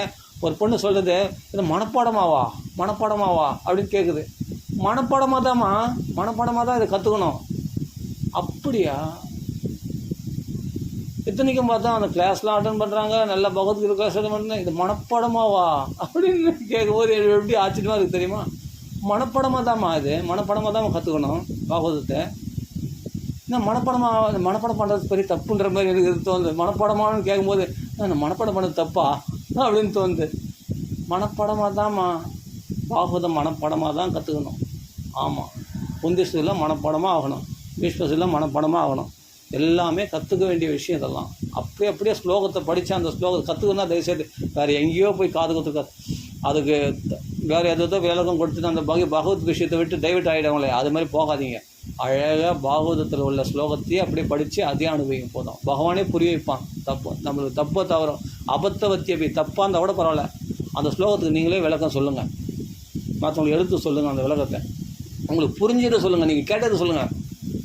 அப்படியே படிப்படியாக அது வளரும் உங்களுக்குள்ளே. மற்றதெல்லாம் ஒன்று பட்சம் பக்கத்து ஸ்லோகத்தில் என்ன விஷயம் இருக்குதுன்னு உங்களுக்கு ஆட்டோமேட்டிக்காக புரிய வைப்பான் பகவான். உங்களுக்கும் நிறைய அந்த ஞானம் உங்களுக்கே இருக்குது இல்லையா, நம்மளுக்கும் ஒரு சுய அறிவு இருக்குது இல்லையா, அதில் நம்ம புரிஞ்சிக்க முடியும் ஆட்டோமேட்டிக்காக. பகவான் நம்மளை அப்படிப்பட்ட ஞானத்தை கொடுத்துருக்கான். ஆனால் ஹிருதயபூர்வமாக பிரேம பிரகாச ஹிருதயே சரணம் கதோஸ்மி, அந்த பிரேம பிரகாச ஹிருதயத்தோடு பகவானை வழிபடுங்க. வேறு எந்த நினைவும் வேணாம், கிருஷ்ண நினைவோடுவே நீங்கள் வீட்டுக்கு போங்க, கிருஷ்ண நினைவோடு எங்களத்துக்கு போங்க, கிருஷ்ண நினைவோடு பாகவதம் படிங்க, கிருஷ்ண ஸ்வரூபத்திலேயே லயிச்சு போங்க. இந்த கிருஷ்ணனை பற்றி தானே இன்றைக்கி நம்ம பேசுகிறோம். யாரை பற்றி தப்பாக பேசணும்னு நோக்கம் எனக்கு ரொம்ப பிடிக்கும். அந்த குதிக்கு நாம சங்கீதம் பண்ணுறேன், அது மாதிரி ஸ்தாபனம் அங்கே அந்த கோயிலுக்கு போகிறதுக்கு நான் சொன்னேன், அந்த கோயிலுக்கு போகிறதுக்கு ரொம்ப பிடிக்கும். ஆனால் இந்த ஒரு விஷயம் மட்டும்தான் எனக்கு பிடிக்கல. வேறு கதை பேசாமல் கிருஷ்ண கதையை பேசிட்டாங்கன்னா சபாஷ் ஃபுல்ஃபில் ஆகி போச்சு, மற்றதெல்லாம் ஓகே, அவ்வளோதான், இவ்வளோ தாங்க தேவை எனக்கு. அப்படி உட்கார வச்சு அவ்வளோ பேர் ஜனங்க இருக்கும்போது எனக்கு அந்த இடத்துல உட்காந்து அப்படி பாகவதம் சொன்னால் எப்படி இருக்கும். அழகான கிருஷ்ண கதையில் லெக்சர் கொடுத்தா எப்படி இருக்கும். பாகவதத்தில் இருக்கிற கதையை அப்படியே லட்டாக அப்படியே ஏன் ஸ்லோகம்லாம் குறைஞ்சிடுன்னு பயமா. ஸ்லோகம்லாம் குறையிட்டுமே 18 முடிஞ்சால் அன்றைக்கே ஒரே நாளில் 18 ஸ்லோகம் சொல்ல முடியாது சொல்லிவிடுவேன் நான். ஆமாம், அப்படி இருக்க ஒரு வெறித்தனமாக இருக்குது. அவ்வளோ கதையை எல்லாருக்கும் சொல்லிடணும், எல்லோரும் போய் ரீச் ஆகிடணும். ஆமாம், நிச்சயசாய லோகஸ்ய அந்த பரந்த மனநோக்கம் வேணும். உலகத்தில் இருக்க எல்லாரும் மோட்சத்துக்கு போயிடணுமா, அதுக்காக தான் வியாசர் எழுதினாராம். அப்படி சொல்லிடணும் பாகவதத்தை. முடிஞ்சால் கொஞ்சம் ஸ்துதி பீஷ்ம ஸ்துதி ஒரே நாளில் எல்லாத்தையும் கூட சொல்லிடலாம். ஆனால் அவங்க கேட்குறவங்க கேட்கணுமே, அப்படி கதையாக சொல்லுங்கள். நிறைய இருக்குது பாகவதத்தில். இதுதான் நம்ம வேலையே. கிருஷ்ணா, நான் ஏதாவது தப்பாக பேசியிருந்தால் மன்னிச்சுங்க. யார் மனசு புண்படுறதுக்காக பேசலை. என்னுடைய ஆதங்கம் அப்படி இருக்குங்க. கிருஷ்ண கதையை பேசுங்க, அவ்வளோதாங்க. எனக்கு இந்த தத்துவமோ விசாரமோ தயவுசெய்து இந்த அத்வைதமோ துவைதமோ யார் மேலேயும் தோஷம் கிடையாது. எல்லோரும் எனக்கு வேணுன்றதுக்காக தான் நான் சொல்கிறேன். எல்லோரும் வேணும் எனக்கு. எல்லா எஸ்கான் டிவோட்டிஸும் வேணும். இப்போது வேறு மடத்தில் போகிறாங்க, வேறு டிவோட்டிஸ்லாம் இருக்காங்க, வேறு இப்போ ஸ்ரீ மகாராணி முரளிதர சுவாமிஜி பக்தர்கள்லாம் கூட இருக்காங்க, சிஷ்யரெல்லாம் இருக்காங்க. அவங்களாம் கூட எனக்கு வேணும், எல்லோரும் வேணும். அண்ணாக்களுக்கு போகிறவங்க நிறைய பேர் இருக்காங்க, அவங்களாம் எல்லோரும் வேணும். ராமநாதம் போகிறவங்க இருக்காங்க, எல்லோரும் எனக்கு வேண்டியப்பட்டவங்க தான். எல்லாத்துலேயும் பழக்கம் தான் எனக்கு. எல்லோரும் எனக்கு பிடிச்சமானவங்க தான். அவங்களாம் ரொம்ப பிடிக்கும். அவங்களாம் அப்படிப்பட்ட கிருஷ்ண பக்தி பண்ணுறவங்க தான். எல்லோரும் எனக்கு இதில் பேதமே கிடையாது. ஆனால் எல்லோரும் இந்த கிருஷ்ண கதைகளை பேசுகிறவங்க, இதில் சில பேர் கிருஷ்ண கதைகள் பேசுகிறவங்க இருக்காங்க, கிருஷ்ண கதை பேசாமல் ஃபிலாசபி பேசுகிறவங்களும் இருக்காங்க. அதை நான் யாரும் சொல்ல விரும்பல. ஆனால் தயவுசெய்து எல்லாருமே கிருஷ்ண பக்தி பேசுங்களேன், கிருஷ்ண கதைகளை பேசுங்களேன் ப்ளீஸ். தயவுசெய்து எல்லோரும் கிருஷ்ண கதையை பேசி அனுபவிங்க. வேறு ஒன்றுமே வேணாம். அது மட்டும்தான் நமக்கு. அவ்வளோ காலம்தான் நம்ம இருக்குது நம்ம வாழ்க்கை. ஆமாம், நம்ம நினச்சின்னு இது பெரிய நீண்ட ஆயுள்னு. அதனால தான் 3ஆம் ஸ்கந்தத்தில் பிரம்மதேவருடைய ஆயுளை பற்றி சொல்லும்போது பகவானுடைய விஷ்ணுடைய கண்ணிமிக்கிற நேரம் தான் பிரம்மதேவருடைய ஆயுளாம். அப்படியாப்பட்ட பிரம்மதேவரே கல்ப காலமாக வாழக்கூடியவர். அப்படியாப்பட்ட ஆயுஷு நம்மளாம் அதில் ஒரு கடுகு மாதிரி நம்ம ஆயுஷு. அப்போ நம்ம எங்கே இருக்கிறோம் பாரு. நம்ம அப்படி இருக்கும்போது இந்த அல்பாயுஷகா அப்படின்னு நினைக்கும்போது இவ்வளோ குறுகிய காலத்தில் நம்ம ஃபிலாசபி பேசினதுக்கு தான் நேரம். கிருஷ்ணா ராமா கோவிந்தான்னு சொல்கிறதுக்கே நேரம் கிடையாது நாம செய்யும்போது. அதில் இந்த குணானுபவங்களை சொல்லும்பொழுது கிருஷ்ணா ராமா கோவிந்தா சொல்கிற விதமே வேறு மாதிரி இருக்கும். அந்த ஹரே கிருஷ்ணா பாட்டு பாடுறதே வித்தியாசம். ஏன்னா அந்த கிருஷ்ண குணங்கள் அப்படியே ரமிச்சு சொல்கிறாங்க. நாமானி அனந்தஸ்தி ஹதத்ரபப்படன்னு குஹ்யானி பத்ராணி கிருதானிச்ச ஸ்மரன்னு. குஹ்யானி ரகசியமான அவன் லீலைகளே ஸ்மரன்னு நினச்சிண்டே வாக்கில் ஹதத்திரவ வெக்கத்தை விட்டு நாமத்தை பாடுறாராம் நாரதர். அப்போ ஹிருதயத்தில் கிருஷ்ணனை தியானம் பண்ணிகிட்டே நாம சொல்லும்போது பாட்டாக பாடிக்கொண்டு தயிர் கடையிறாள் யசோதை. அப்படி நம்ம இல்லற காரியங்களை செய்துட்டு ஹிருதயத்தில் கிருஷ்ணனை நினைச்சுட்டு வாக்கால் கிருஷ்ண நாமத்தை பாடிந்தேன். அப்படி அனுபவமாக இருந்தால் எப்படி வாழ்க்கை எப்படி இருக்கும்? சுகமாக இருக்காதா? ஆனந்தமாக காலம் கழியாதா? இந்த சுக அனுபவத்தில் நம்ம மிதக்க வேண்டாமா? இப்படி ஒரு பாகவத அனுபவத்தில் நாம் ரசிக்க வேண்டாமா? ரமிக்க வேண்டாமா? துஷ்யந்தி ரமந்திச்சே இதெல்லாம் தானே பகவத்கீதையில் சொல்லப்பட்டிருக்கு, பாகவத்தில் சொல்லப்பட்டிருக்கு. இந்த சம்ஸ்காரம் நமக்குள்ளே ஏற வேண்டாமா? நான் நிறைய பெரியவங்கள்லாம் இந்த பாகவதம் கேட்டிருக்கேன். உருகி சொல்லுவாங்க. இந்த பாகவதத்தை உருகி சொல்லுவாங்க. அப்படியே கண்ணில் கண்ணீர் வரும். அவ்வளோ பெரியவர், வயசில் பெரியவர் இப்படி அழறாரேன்னு நினைப்பேன் நான். சரி பாவம் எப்படி அழறாரு பற்றியா கதையை சொல்லும் பொழுது அப்படின்னு நினைப்பேன். ஆனால் அவர்கள் பார்த்தா அப்படி உருகி சொல்லுவாங்க அந்த கதையை, இந்த பரத சரித்திரத்தை. பரத பாக்கியானம் ஃபிலாசபி ஃபுல்லாக தத்துவ வேதாந்த விசாரமாக சொல்லக்கூடிய விஷயத்தை தீட்சிதர், அனந்தராம் தீட்சிதர் அப்படி கண்ணீரும் கம்பளியுமா சொல்லுவார். அப்படி சொல்லுவார் தெரியுமா இந்த கதையை? அப்படி உருகி சொல்லுவார். அப்படிப்பட்ட அவர் பல்லக்கு தூக்க வச்சாங்களே, அந்த பரத யோகீஸ்வரர் போய் பல்லக்கு தூக்கினாரே, அவரை பல்லக்கில் வச்சு சுமக்க வேண்டியிருக்க அவருடைய ஒரு ராஜாவுடைய பல்லக்க சுமந்த நிலைமை ஏற்பட்டுச்சு. பகவானும் இதை பார்த்துட்டு இருக்கானே அப்படின்னு அந்த இடத்த அப்படி ஒரு கண்ணீர் கம்பளியமாக அப்படி சொல்லுவாருங்க. எந்த பரமா அவரை போய் ஆடையாளர்கால உடுத்தி அவர் காளி கோயிலில் போய் வெட்டுறத்த அளவுக்கு போயிட்டாங்களே. ஆஹா, இது என்ன ஒரு கொடுமையான நிலைமை. அவங்க அண்ணன் தம்பிகளாம் ஏமாற்றிட்டாங்க, அவரை தனியாக விட்டுட்டாங்களாம் பரத யோகீஸ்வரர் பிராமண குடும்பத்தில். அடப்படா, இதுவே கடைசி ஜென்மான்னு நினச்சின்னு எப்படியாவது எஸ்கேப் ஆகலான்னு பார்க்குறேன், இதில் சொத்து சுகத்தை போய் சண்டை போட்டுன்னு சொல்கிறேன் அப்படின்னு சொல்லி அவர் பாட்டுக்கு அதெல்லாம் கண்டுக்கலையாம். அவங்க அண்ணாக்கள்லாம் அவருக்கு ஸ்தாலி புரிஷாதி அவர்கள் அடியில் ஒட்டின காந்தல் கொடுப்பாங்களாம். சாப்பாட்டு பழைய சாப்பாடு 3 நாள் பழுதத்தை கொடுப்பாங்களாம். அதெல்லாம் அமிர்தவ தப்பியவகரதி, அமிர்தம் மாதிரி சாப்பிடுவாராம் பரத யோகீஸ்வரர். நல்ல குழந்தை ஸ்லோகலாம் ஞாபகம் இருக்குது. பகவான் சமயத்தில் அந்த ஞானத்தை ததாமி புத்தி யோகம்னு சமயத்தில் ஞானம் கொடுக்குறான் பாரு. நல்ல காலம் இந்த ஸ்லோகம் டக்குன்னு ஞாபகம் வச்சான். அமிர்தவத்து அப்பியவகரதி, அமிர்தம் மாதிரி சாப்பிடுவாராம் பரத யோகீஸ்வரர் தெரியுமா? அப்படிப்பட்ட அவமானங்களெல்லாம் சகிச்சாராம். இவருடைய சொத்தை பிடிக்கல, அவரை சொத்துல ஆண்டுன்னு இவரை பிச்சைக்காரனை அழிய விட்டு இவர் பிச்சை கேட்கும்போது அந்த அண்ணிமாரெல்லாம் அவருடைய அண்ணாக்களுடைய மனைவிகள்லாம் அப்படியே அவருக்கு என்னென்னா 3 நாள் பழுத்து கொண்டு கொடுப்பாங்களாம். ஸ்தாலி புரிஷா குல்மஷ அப்படின்னா உளுத்த உளுந்து, புடு பிடிச்ச உளுந்து அதெல்லாம் கொடுப்பாங்களாம் சாப்பிட சொல்லி. இப்படிப்பட்ட நொய் அப்படியே புடு பிடிச்ச உளுந்து அதெல்லாம் எடுத்து போட்டு அவர் பாட்டுக்கு அப்படியே சாப்பிடுவாராம். அமிர்தபத்து அப்பிய வகரதி. அப்படிப்பட்ட அந்த அரிசி, நொய், அந்த உளுந்து, அது மாதிரி அந்த தவிடு என்னென்னோ கொடுப்பாங்களாம். அதெல்லாம் கூட அமிர்தவத்து அப்பிய வகரதி. அப்படிலாம் கூட இருக்க முடியுமான்னா அதான் யோகீஸ்வரர், அதான் மகான்கள். நீ பார்த்து சாப்பிட்ற ருசி ருசியாக சாப்பிட்றவன் நீ போகி, அவர் யோகி இல்லையா? அப்படி தான் இருப்பாங்க மகான்கள்லாம். அந்த காளை மாடு மாதிரி அப்படியே மழையில் நிற்பாராம், வெயிலில் நிற்பாராம். அந்த அந்த இவருடைய நிலைமையெல்லாம் நினச்சி பார்க்கும்போது இதெல்லாம் உருகி இந்த கட்டத்தெல்லாம் அப்படியே உருகி சொல்லுவாங்களாம். இப்படி கொடுத்தாங்களே அவருக்கு ஆளி புருஷன், அப்படி படுக்கா அடியில் ஒட்டின காந்தெல்லாம் கொடுப்பாங்களாம். சாப்பிட முடியாது, அதெல்லாம் யாருக்கும் பிடிக்காது. அது தூக்கி வந்து மாட்டில் வந்து தூக்கி குப்பத்தொட்டில் போடுறத தவிர வேறு ஒன்றும் இல்லை. அது கழிநீர் பானில் தான் போடணும். அந்த சாப்பாட்டை இவருக்கு கொடுப்பாங்களாம், அமிர்த மாதிரி சாப்பிடுவாங்களாம். அடியில் ஒட்டின காந்தெல்லாம் கொடுப்பாங்களாம், சுரண்டி கொடுப்பாங்களாம். அதெல்லாம் அமிர்தவத்தை அப்படியே வர்றது. அப்படி சாப்பிட்டாராம் பரத யோகீஸ்வரர். அப்படின்னும் போது இந்த கட்டங்கள்லாம் அப்படி தீட்சிதர் அப்படி கண்ணீரும் கம்பளியுமா சொல்லும்பொழுது கேட்குறவங்களாம் அப்படியே கண்ணீர் வடிப்பாங்களாம். இதை பார்த்தா ரகுவனுக்கு ஃபிலாசபி சொல்லுவார் பாருங்கள், அப்படி சொல்லுவார் அந்த ஃபிலாசபி. அந்த இடம் அப்படியேப்பட்ட அந்த கட்டமே, அந்த பரத யோகீஸ்வரருடைய சரித்திரமே தத்துவ ஞானம் சொல்லக்கூடிய சரித்திரம் தான். ஆனால் அந்த கட்டத்தை இவ்வளோ உருகி சொல்ல முடியுன்றது ஒரு மகான்கள் வாக்கில் கேட்டால் தான் இதுலேயும் நமக்கு பக்தி உண்டாகும் அப்படின்னு சொல்லி சாஸ்திரம் விஷுத்தி கொடுத்து அந்த சாஸ்திரத்தையே புனிதப்படுத்தக்கூடிய மகான்கள் வாக்கில் பாகவதம் கேட்டவங்க நாங்களாம். அதனால்தான் எனக்கு இதெல்லாம்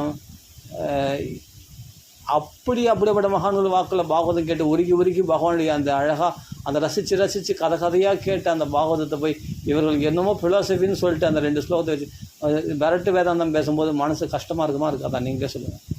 அப்படி ரசித்து கேட்டுட்டு இது மாதிரி பாகவதம் கேட்டால் பிடிக்குமா? நீங்களே சொல்லுங்கள். ஏங்க உயர்ந்த சுவையை அனுபவிச்சுட்டு செப்புன்னு ஏதோ ஒன்று பௌதிக கதைகளை பேசுகிறாங்க பாகவதன்ற பேரில் என்னும்போது எப்படிங்க மனசு கஷ்டப்படாமல் இருக்கும்? யோசிச்சு பாருங்கள். தானாட விட்டால் தான் சதையாடணுவாங்களே, அது மாதிரி நம்மளுக்கு துடிக்காமல் இருக்குமா?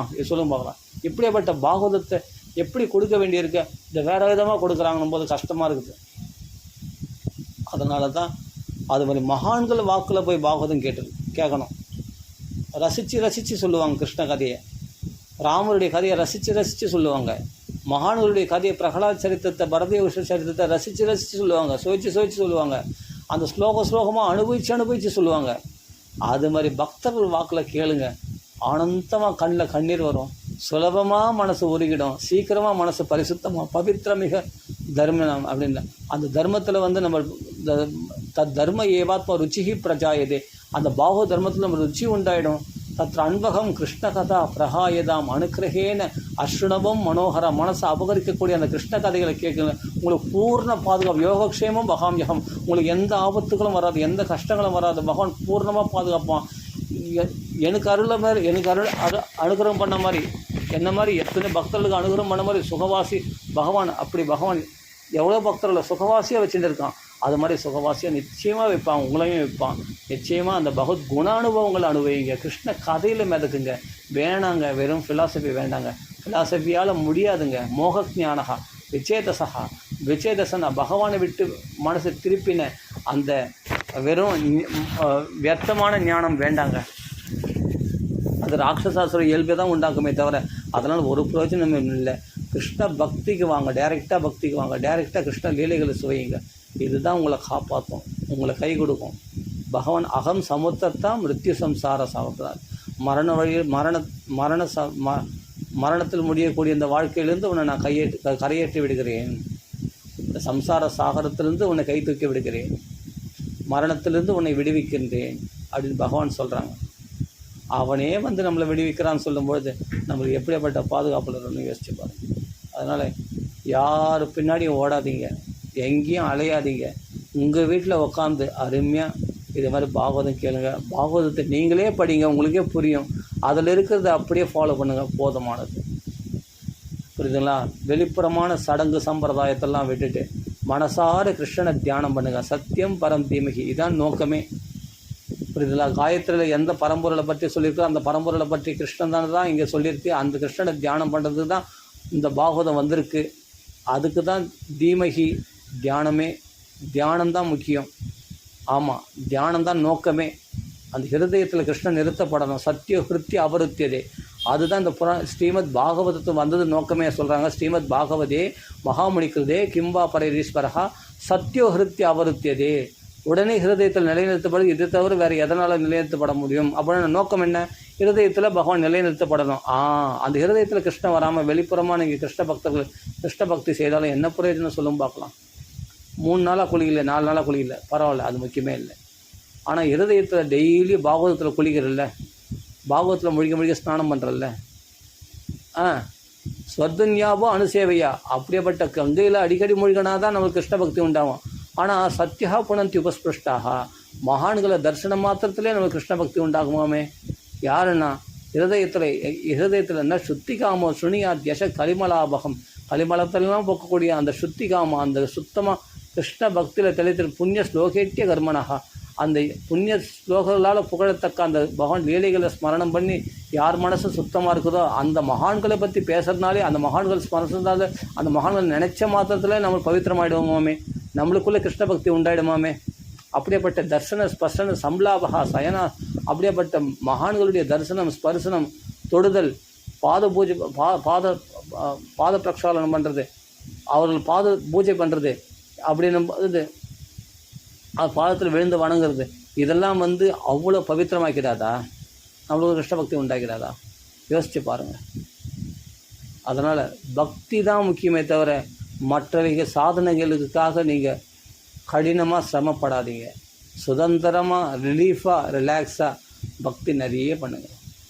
சாதனை பண்ணால் சோதனை நிச்சயம், சாதனை பண்ணால் சோதனை நிச்சயம். சுலபமாக பகவான் கிடைப்பான்னு எளிமையாக நினைங்க. அவன் நினச்சா வர போகிறான், கூப்பிட்டா கிருஷ்ணான்னு ஒரு நாம சொன்னால் வந்துட போகிறான். அதுக்கு எதுக்கு இவ்வளோ சிரமங்கள்?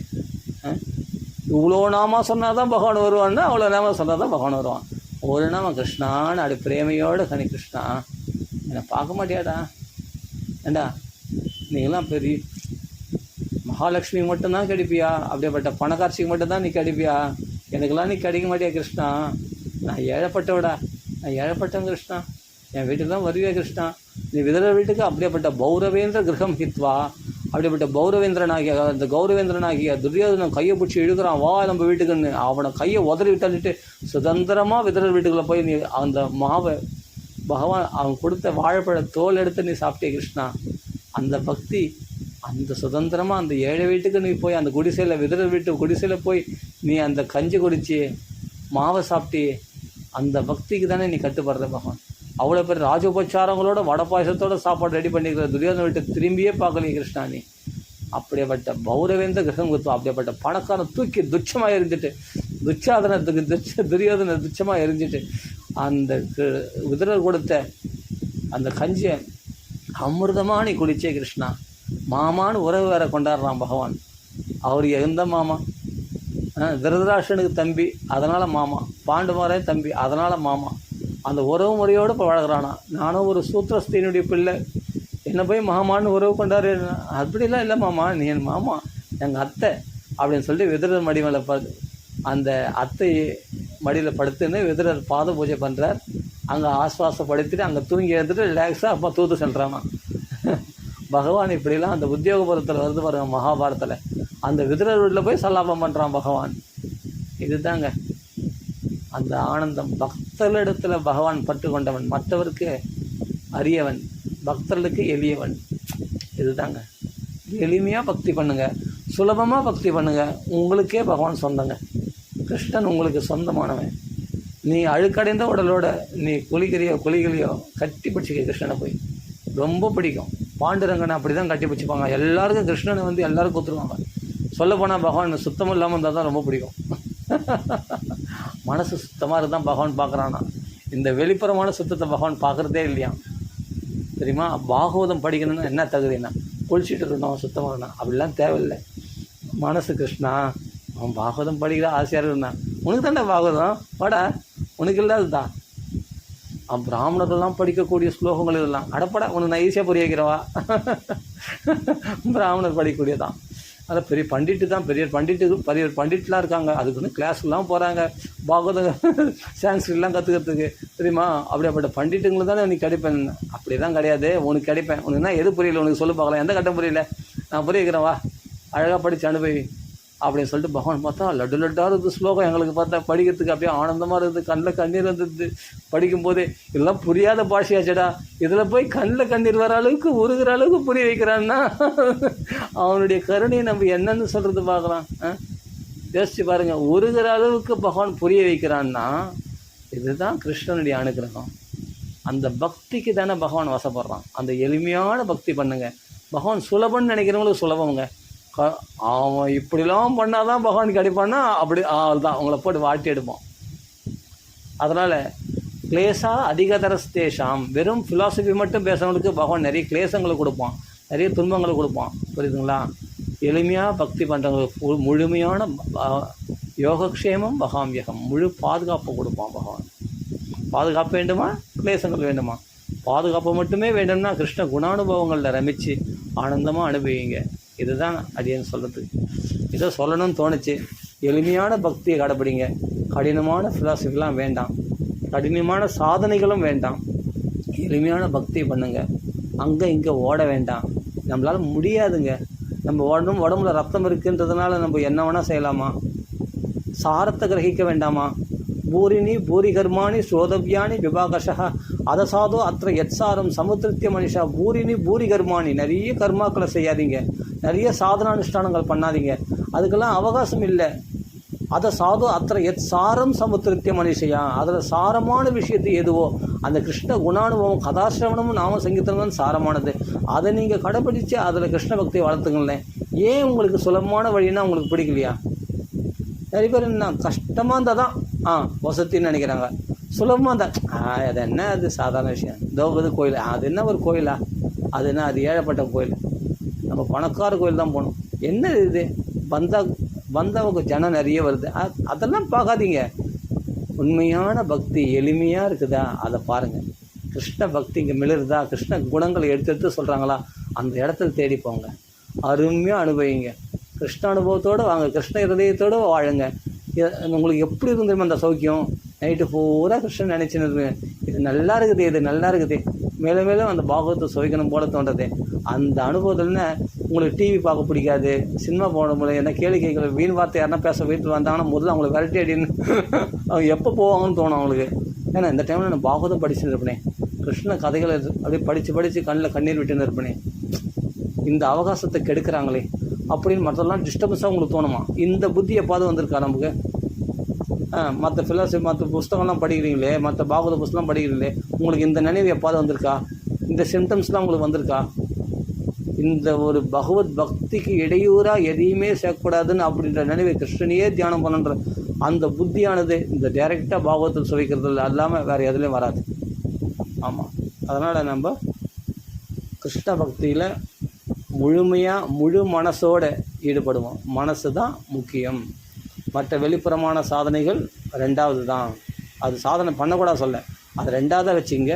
முதல் மனசளவில் கிருஷ்ண பக்தி ஈடுபடுங்க, அதான் முக்கியம். ராம் ராம் ராம் ராம் ராம்.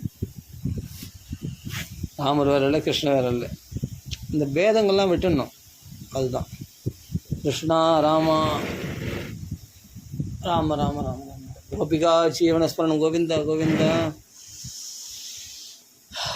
அந்த ராமநாமம் வேணும் தானே பகவான் பலராமராக வந்தார், கிருஷ்ணனாக வந்து பகவான் தானே பலராமராக வந்திருக்கார். சரி, ஓகே. கோபிகா ஜீவனஸ்மரணம் கோவிந்தா கோவிந்தா. சீதாபதி ராம ராம ராம ராம ராம ராம ராம ராம.